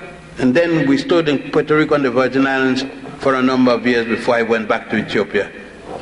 In 1959, working for the United Nations, when I went to Ethiopia, he locked me up. The United Nations had to get me out as a dangerous Ethiopian, because you can't get rid of your Ethiopian citizenship. Once you're born there, you are for the rest of your life under Ethiopian law. But the United Nations got me out.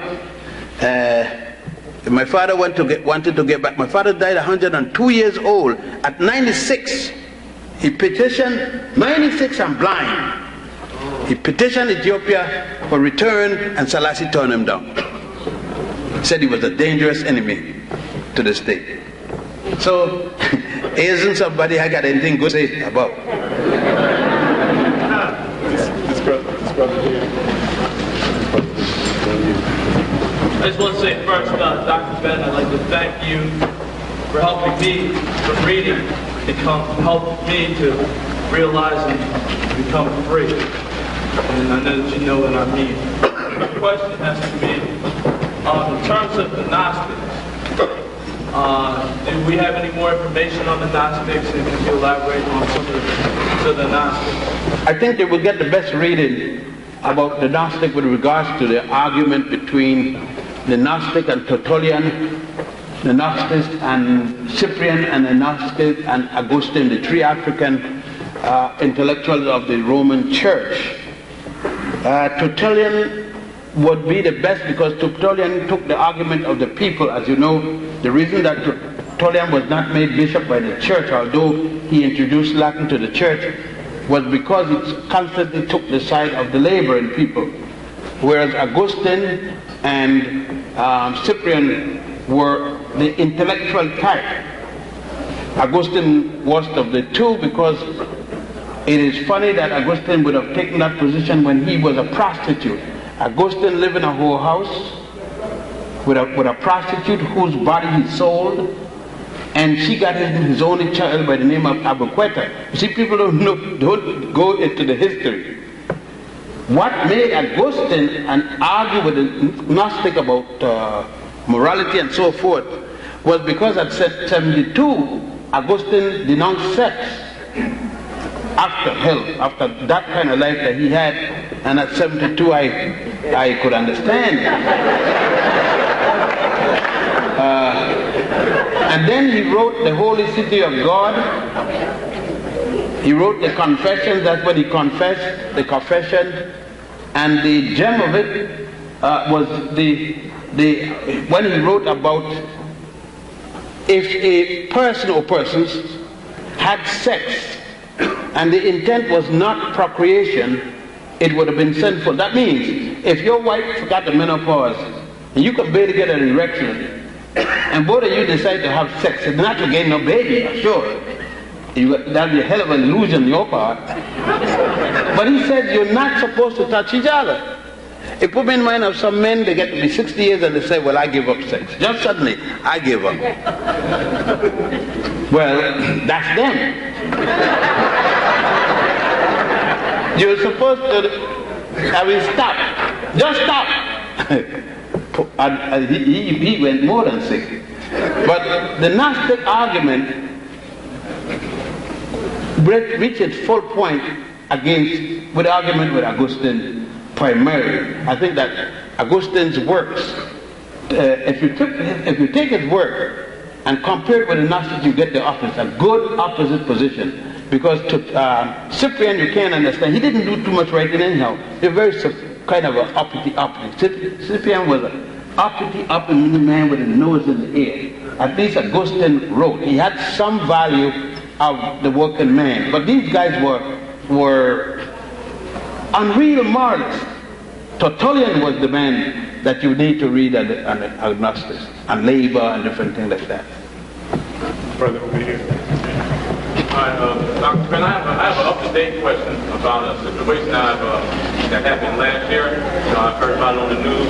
I want to know if you can tell me anything about the Kenyans, when they had that coup over there, the Jews. What country? I think it was Kenya or Ethiopia. Kenya.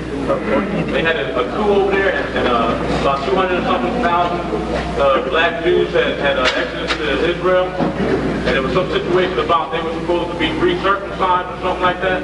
No, I know about the recircumcision because I fought that, and I had to be in a committee with Hadassah fighting it. It is still, the recircumcision is still a requirement by the Jews, but the Ethiopian Jews ignore those damn fools. The Hasidim, the Hasidim demand that the Ethiopian Jews be recircumcised, but the Ethiopian Jews don't have to pay no attention because Ethiopian Jews are not with the Hasidim. They are Sephardic. They are with the Eastern Jews, Jews of Yemen, Jews of India, and so forth. These Jews are called Sephardic. The Hasidim are called Ashkenazi, the European Jews. So they say it, unless the Ethiopian Jew want to be a fool and join one of them synagogue, they don't have to accept that. But the fact is still there that the Hasidim does not recognize the Ethiopian Jews as Jews because they said they have to do the circumcision. These damn fools going to decide that they're in charge of Judaism. And they decide what is kosher and what isn't kosher. Well, how can you be recircumcised? That's not what you recircumcised, but somebody taking a pin and sticking your penis and drawing some blood. This brother here. Dr. Ben, yeah. Earlier you spoke about how big major religions had plagiarized the Egyptian theology, and you told the sister that Moses was fictitious. It's what? Moses did not exist, or there's in Egypt. In Egypt, in the writings of Egypt. Then, I would like to know, how does that stand with the major religions, and how does that apply to the 400-year-old prophecy? But the prophecy is a statement somebody made. I mean, I could make a prophecy right now. If somebody will follow it and you won't. So that's what it was. A prophecy is only as good as the people who are going to follow it. It means nothing for the people who aren't going to follow it. And the Torah is only good for those who are going to follow it. For instance, there is no record at all anywhere in Egypt or anywhere else from Egypt, in no papyrus and in no pyramid and no stela and no obelisk, anything you would talk of, no record at all anywhere in Egypt or any material belonging to Egypt with any Moses mentioned. There is no record of Joseph. There is no record of Abraham. These are mythological and allegorical characters Every religion got characters of allegory. Every religion. They only value the Judaism, Christianity, and Islam. Yes, sir. It's because this brother here, the brother back there. Good evening, Dr. Ben. Dr. Ben, my question is, how do you feel about works and writings of Gerald Massey, Genesis 1 and 2? Massey was a renowned atheist. And Massey used the Egyptian writings and praised it, not that he supported it, but he used it to fight Judaism, Christianity, and Islam, and he used to show that this, of course he used the facts, and the correct facts, but he didn't particularly was proud of it. He used it because it benefited him to prove it isn't. So I don't have no respect for Matthew, but thank heavens he did write something to prove his point as an atheist. This brother back there, and then this brother there, this brother, and that's it. Stand up. All right. Good evening, Dr. Ben. The question I would like to ask is in terms of our development as students. One of the mistakes that I see that we make, specifically in terms of me as I was developing, is that we tend to get stuck in two different areas. The first is the present time.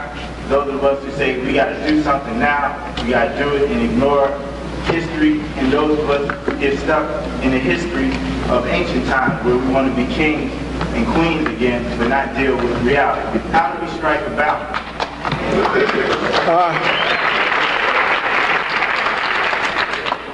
Well, I think a man has to live in the present, but he must refer to the past so that he doesn't make errors. That he don't reinvent the wheel. For instance, a man who spent all his time reading but forget to support his wife and child, or his woman and child, is a jackass. You have to deal with your realism. The realism, you must eat, you must be housed, and you must clothe yourself. You must equally see to it that those connected with you get those kind of benefits. That's your realism. Your realism is also, in order to make it possible that you can do those things, you must know what the past is, what you're dealing with, both past and future, past and present, and to be able to direct to some degree what the future will be. So then a man must look at all things. He can't just look at one and ignore the other. I can't tell you no better than that, because I will have to have specific cases. But in generality, a man must look at the past, he must look at the present, so that he can predict or determine to some extent the future.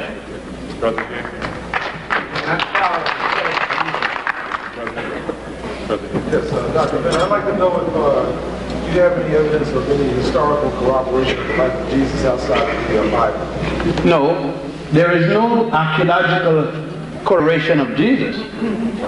There's 16 crucified saviors. The Jesus story is one of 16.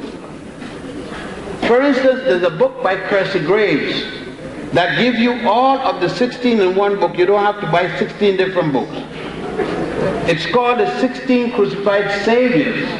Jesus is the last of the 16. There is a book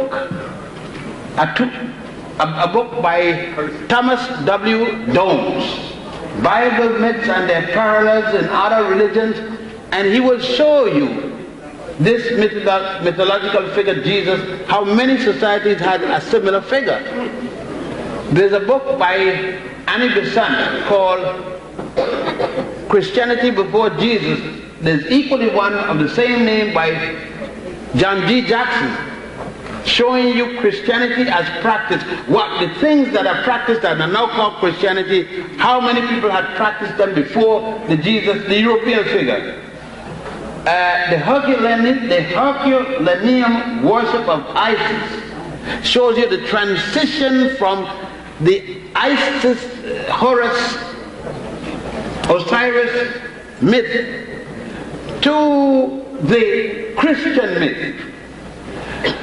if you see the early practice of the Ethiopians in terms of a Jesus figure born in a cave in Ethiopia, you can look, you know that there was a crucified Savior among the Zapotecs in Mexico when it was called Azteca, before the Spaniards took it over. A crucified Savior in Mexico. So the crucified Savior thing is nothing new. Jesus is the last of the crucified story. And the virgin birth and all that thing. The last. I think you need to read Anacalypsis by Sir Godfrey Higgins. That's a 2-volume work. When all the Jesuses were called black, were black. In Europe and everywhere else. That's Godfrey Higgins. So, I mean, and read Man and His Gods by Homer W. Smith, written by published Doubleday and Company, and also The Golden Bow by Sir James Fraser. That's 13 volumes.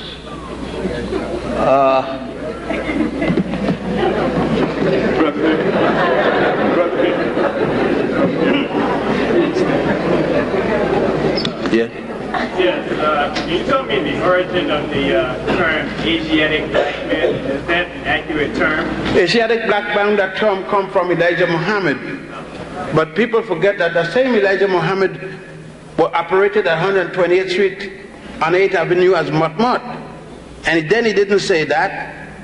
He operated as a member of the Moorish Science when he was in Detroit. And then he went to Chicago, is when he come up with the Farad thing, which nobody else have seen but himself. He disappeared just like he came. There's nothing wrong with it. He got his little, I don't blame him. Elijah had his program, and he put in his program, he put in thing. I think I got to be mad to think of a mad scientist named Yaakov who was trying to make people and make the white man instead. You know, let me put you. I don't have to be as mentally ill as a white man to not like him. I don't have to adopt the Protocols of Zion, that stupid book by Henry Ford, because Van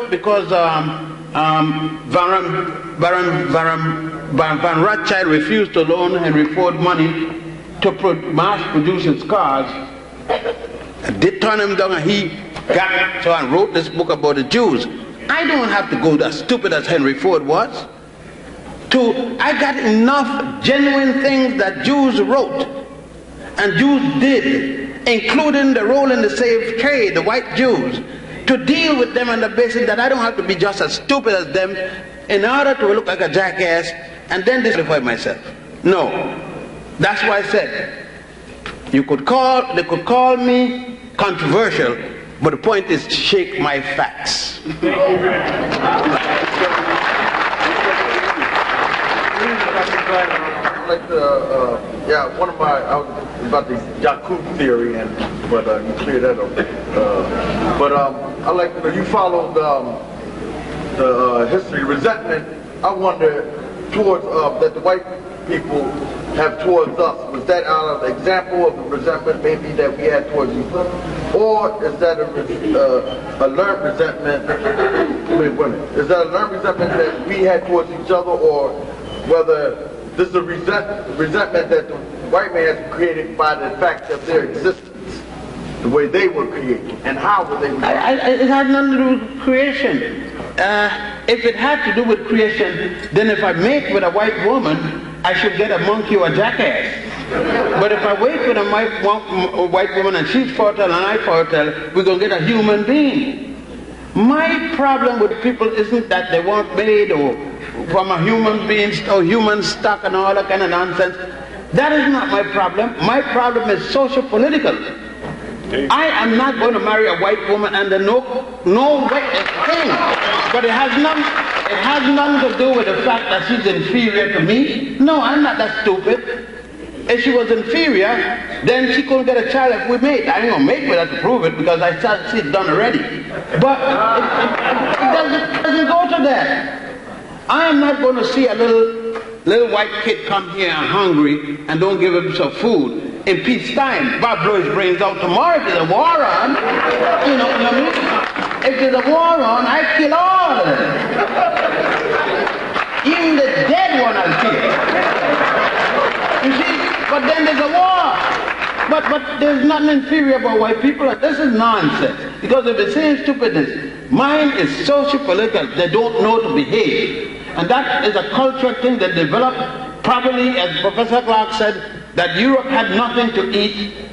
Digging in the ice is hell of a thing when you got to dig in the ice for one little fish. And you got a family to feed. And then you go against people that got vegetation all over the place, lying down on a tree, get up, eat a fruit, lay down on the fruit. You know what I mean? You got to understand. But as to the European being inferior and the this and that, that's nonsense. Don't engage in nonsense. Don't be as stupid as the guy who's attacking you. You got to be intelligent enough to ignore his stupidity and deal. That's why the editor answered him. The editors are stuck now. They had been saying for the umpteenth thing, all kind of things. Now the facts are here. Yes. They can't. You notice all the time they condemn Jeffries. They have not said what he said wrong.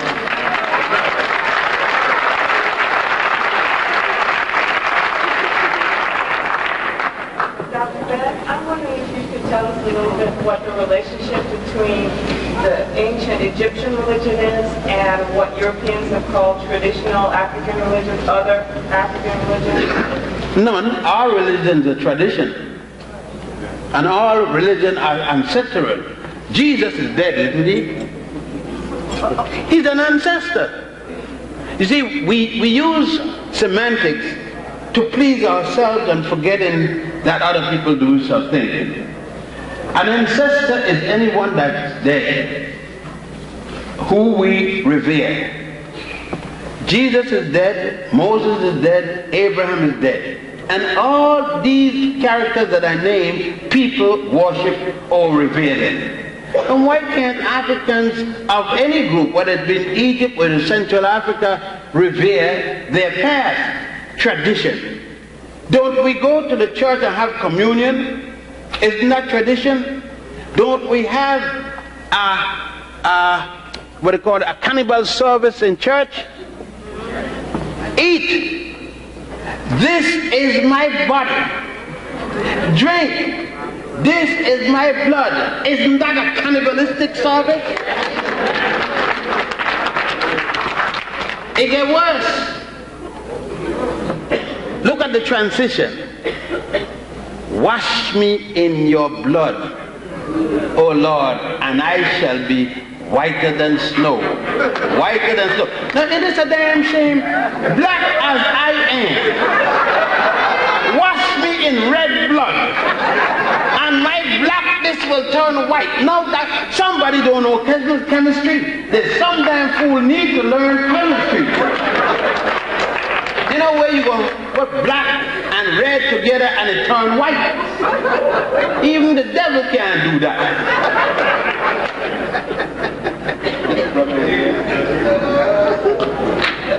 Dr. Zen. Yes, sir.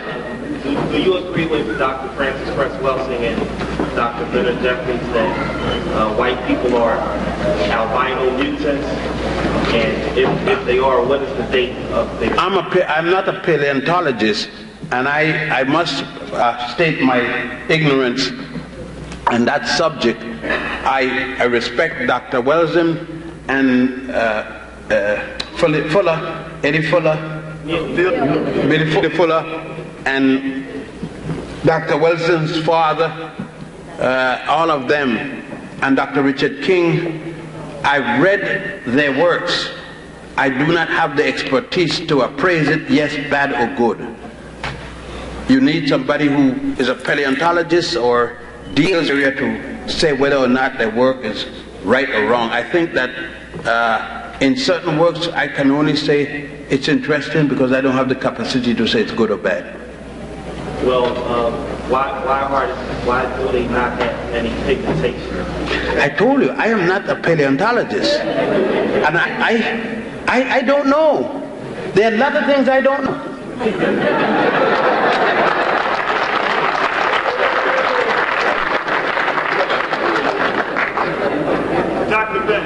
Isn't it true that the Roman Caesars were educated in Egypt and the Greek philosophers in the Sudan? Wait, the Roman what? The Roman Caesars. No, I say the word Caesar means king. That's all it means. The Caesar, the king. Julius, the Caesar, Julius, the king. All right. No, I don't know of one king that came to Egypt for his education. I know Romans that came to Egypt for his education, but not necessarily any of the Caesars, including the three African Caesars, Honorius, Septimus Severus, and Caracalla. Now, it was a second part. Greek philosophers. Most of the Greek philosophers, except the pre-Socratic philosophers from before Socrates all the way to Thales, came to Egypt. Pythagoras and others even wrote extensively about the gifts of goblets, silver goblets that they made. Many of them wrote about the pain they had to suffer with being of the age they were when they came to take the circumcision to start the classes. Plato and Aristotle themselves, Plato spending about 11 years creating the concept of a Socrates was the creation of Plato, the contemporary of Socrates, and Eusebius and other chronologists stated that Socrates is a problem because there's no contemporary for him. So yes, most of them came. I think the best person on that subject to read would be Dr. James, George G.M. James, my elder colleague. His works on this, especially Stone Legacy. Sister here. My question is in reference to the account of Moses. You refer to that as the what? The account of Moses. The account of Moses. And yeah, you refer to that as a myth. And my question is in two parts. If that is a myth, what purpose do myths serve in our lives today? Pacification. Okay, and two, do you feel that we are creating myths for our children, I don't know what myth. To pass on to our children? Well, I don't know what you're referring to say it's a myth. Well, recently I attended a writing conference, and one of the questions that was brought up was the fact that we as African Americans aren't passing on to our children myths, such as stories that they can relate to and find strength in. No, you got to give me a specific. That's a generality. Give me a specific, because then I got to know what you call a myth. Maybe we are, or maybe we do not. If you give me a specific, I may say yes or no. But then you just give me the conclusion that we pass in myths. I got to know, for example. The myth. Martin Luther King and his struggle and what he did for black people. How do we translate that in? Is it possible to translate that into a myth? Yes. Should we?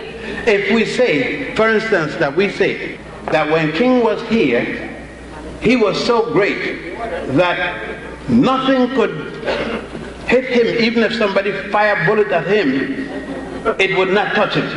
It would just glide off. That's a myth. I don't know anybody. I know his wife ain't gonna pass that myth, because she ain't got the man in the night. She know that there's no myth. He ain't there. And she wished that myth was true, because she'd have getting tightened up, you know what I mean?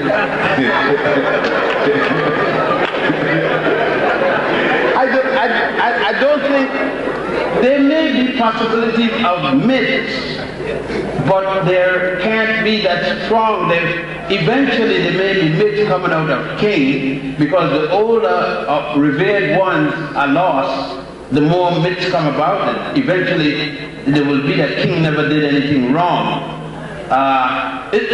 We got a certain thing about King is when what the fellow named said that King had that woman in a hotel here in Philadelphia, by the way.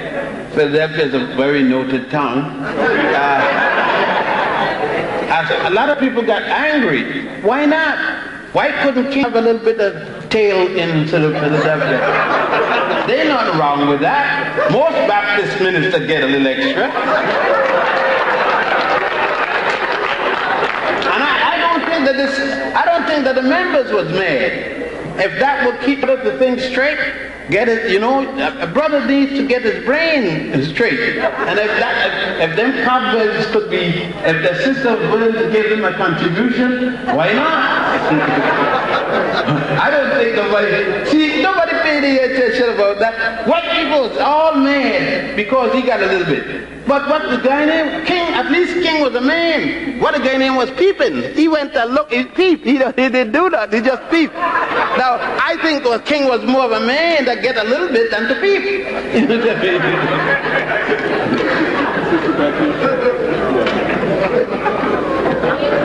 My question is, since Africa is the origin of all things...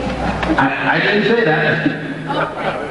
So what I'm just trying to get clear in my mind is the origin of race. I'm trying to study race. And could you elaborate a little bit of origins for me, like from Egyptian perspective, Egypt? I don't understand Egypt, China. I'm trying to get, could you recommend someone, as we the African people, could you explain to me how the transition came about and the approximate time when we have a record of the race first started? We don't have a record when race first started. When it comes to race, sister, you talk about myths, allegories, and all kind of things. This is the way I put it, and see if you agree with me or disagree. I don't know myself.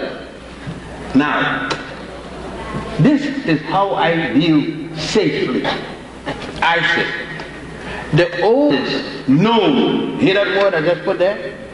The oldest known human fossil today is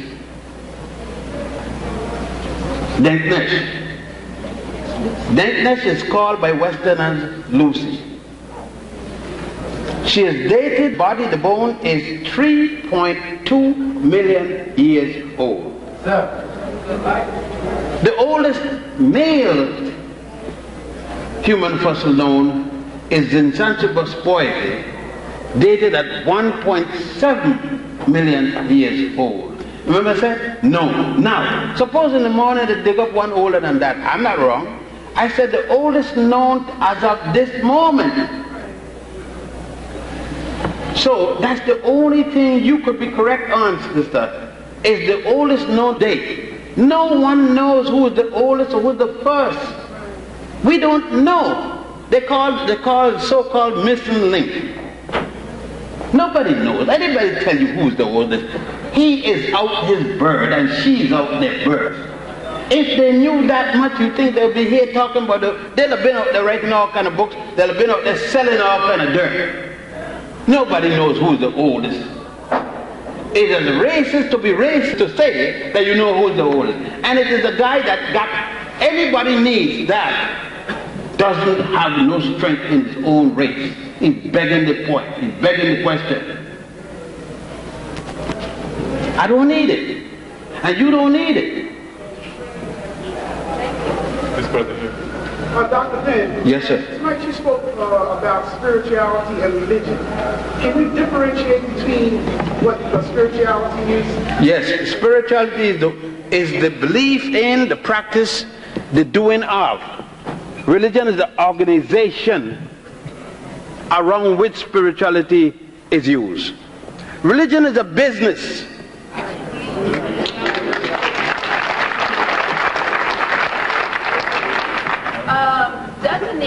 There's two pieces of evidence that trace the Hebrews' existence in Egypt, and that's the Rosetta Stone. Mm-hmm. And then I saw a documentary. Excuse me, Rosetta Stone got nothing to do with the Jews. What's that Hebrew? Rosetta Stone is a linguistic slab. It deals with in two language groups. It shows the Greek language mixed with the Egyptian language specifically. It's a mixture of Greek writing and the hieratic Egyptian writing, otherwise called Demotic writing. By Champollion de Véjac and others use that to notice that each time the Greek word repeated itself, the indigenous word repeated itself, and that was what it decoded. It had nothing to do with Judaism.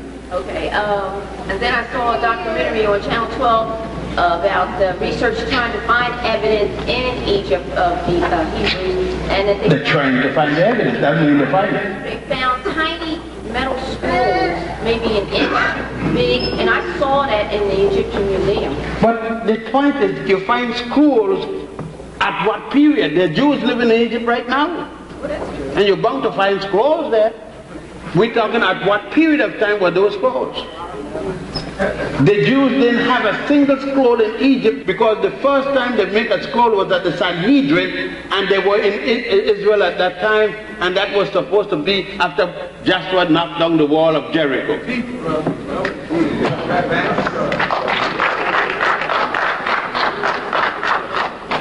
Good evening, Dr. Ben. Could you elaborate on the term, he was a man, but he walked like a tree? Yes, that's a Christian terminology. It meant a tree walks in this manner. When the wind blows, the tree goes like this, but it goes no place.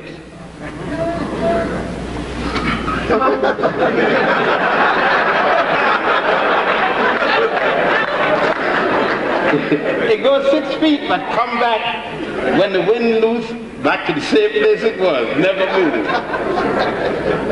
Brother here. I'd like to ask you a question relating to present day circumstances. New world order, centralization of power, from the European perspective. In your opinion, where do Asian people fit into this picture? Are they swaying to the side of Europeans, or are they neutral, or Asians will tend to strain to the side of the European because people generally swing to economics. He who pays the fiddler calls the tune.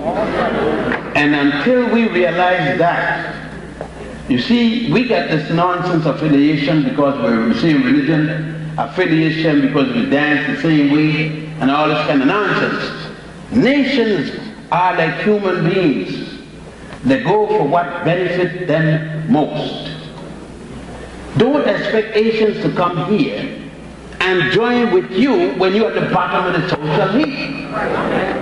Nobody go to a country to join the bottom. So when you travel, you think, I'm in Egypt now. Do you think I'm going there to live at the bottom of the heap? I'm going back next Saturday and next Friday to receive an award from the president. They were going to jail me last year. Last year they charged me with treason and all kind of things. This year the president is going to give me an award. You see, they find they think that they said they were wrong and they were not wrong, and now I brought so many tourists. They don't want me to stop bringing tourists, so they're going to give me an award now. But last year they almost killed me. You think it's because this president suddenly loved me? No. He knows it wasn't worth killing me, and he wants to make sure that I bring some more money again. But, you know, you think I got going there to Egypt to go and look and said, no, I want to be the poorest guy sleeping on the street because I love people. Like hell, I love poor people, but I can help poor people with $1 in my pocket. I can't help them with no money. So I got to be in a position to get the money to transfer it to them. So we got this love business and this romantic love. You know what I tell my daughter? If I see you come here with a broke guy talking about you gonna marry him, I gonna bust you behind. What can a broke man do for you? You broke, he broke. You're gonna starve to death. So you come here, tell me, Daddy, I am in love with this fellow. He got a good job, he got some money in the bank. Then you could love. Darling, you cannot have broke. It doesn't allow it. You know you hungry? The woman hungry, you go talk, baby, let's love. Love on an empty stomach, the next thing gas going all over the place.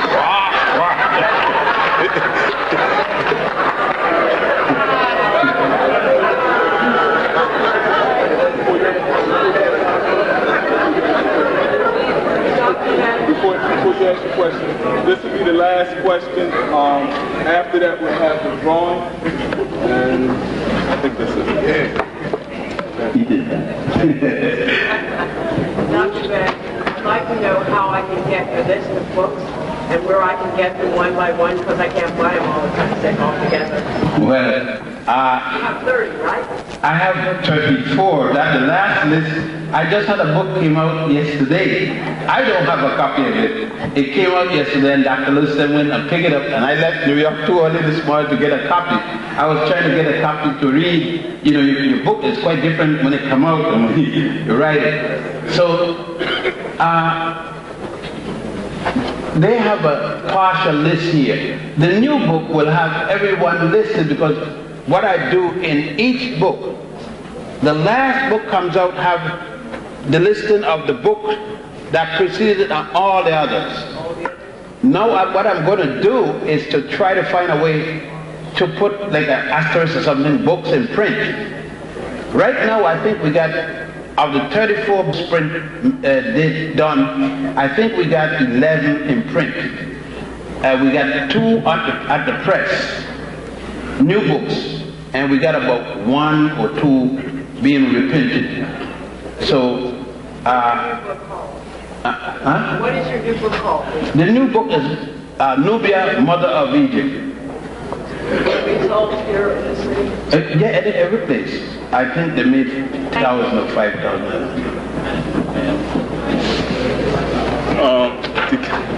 Once again,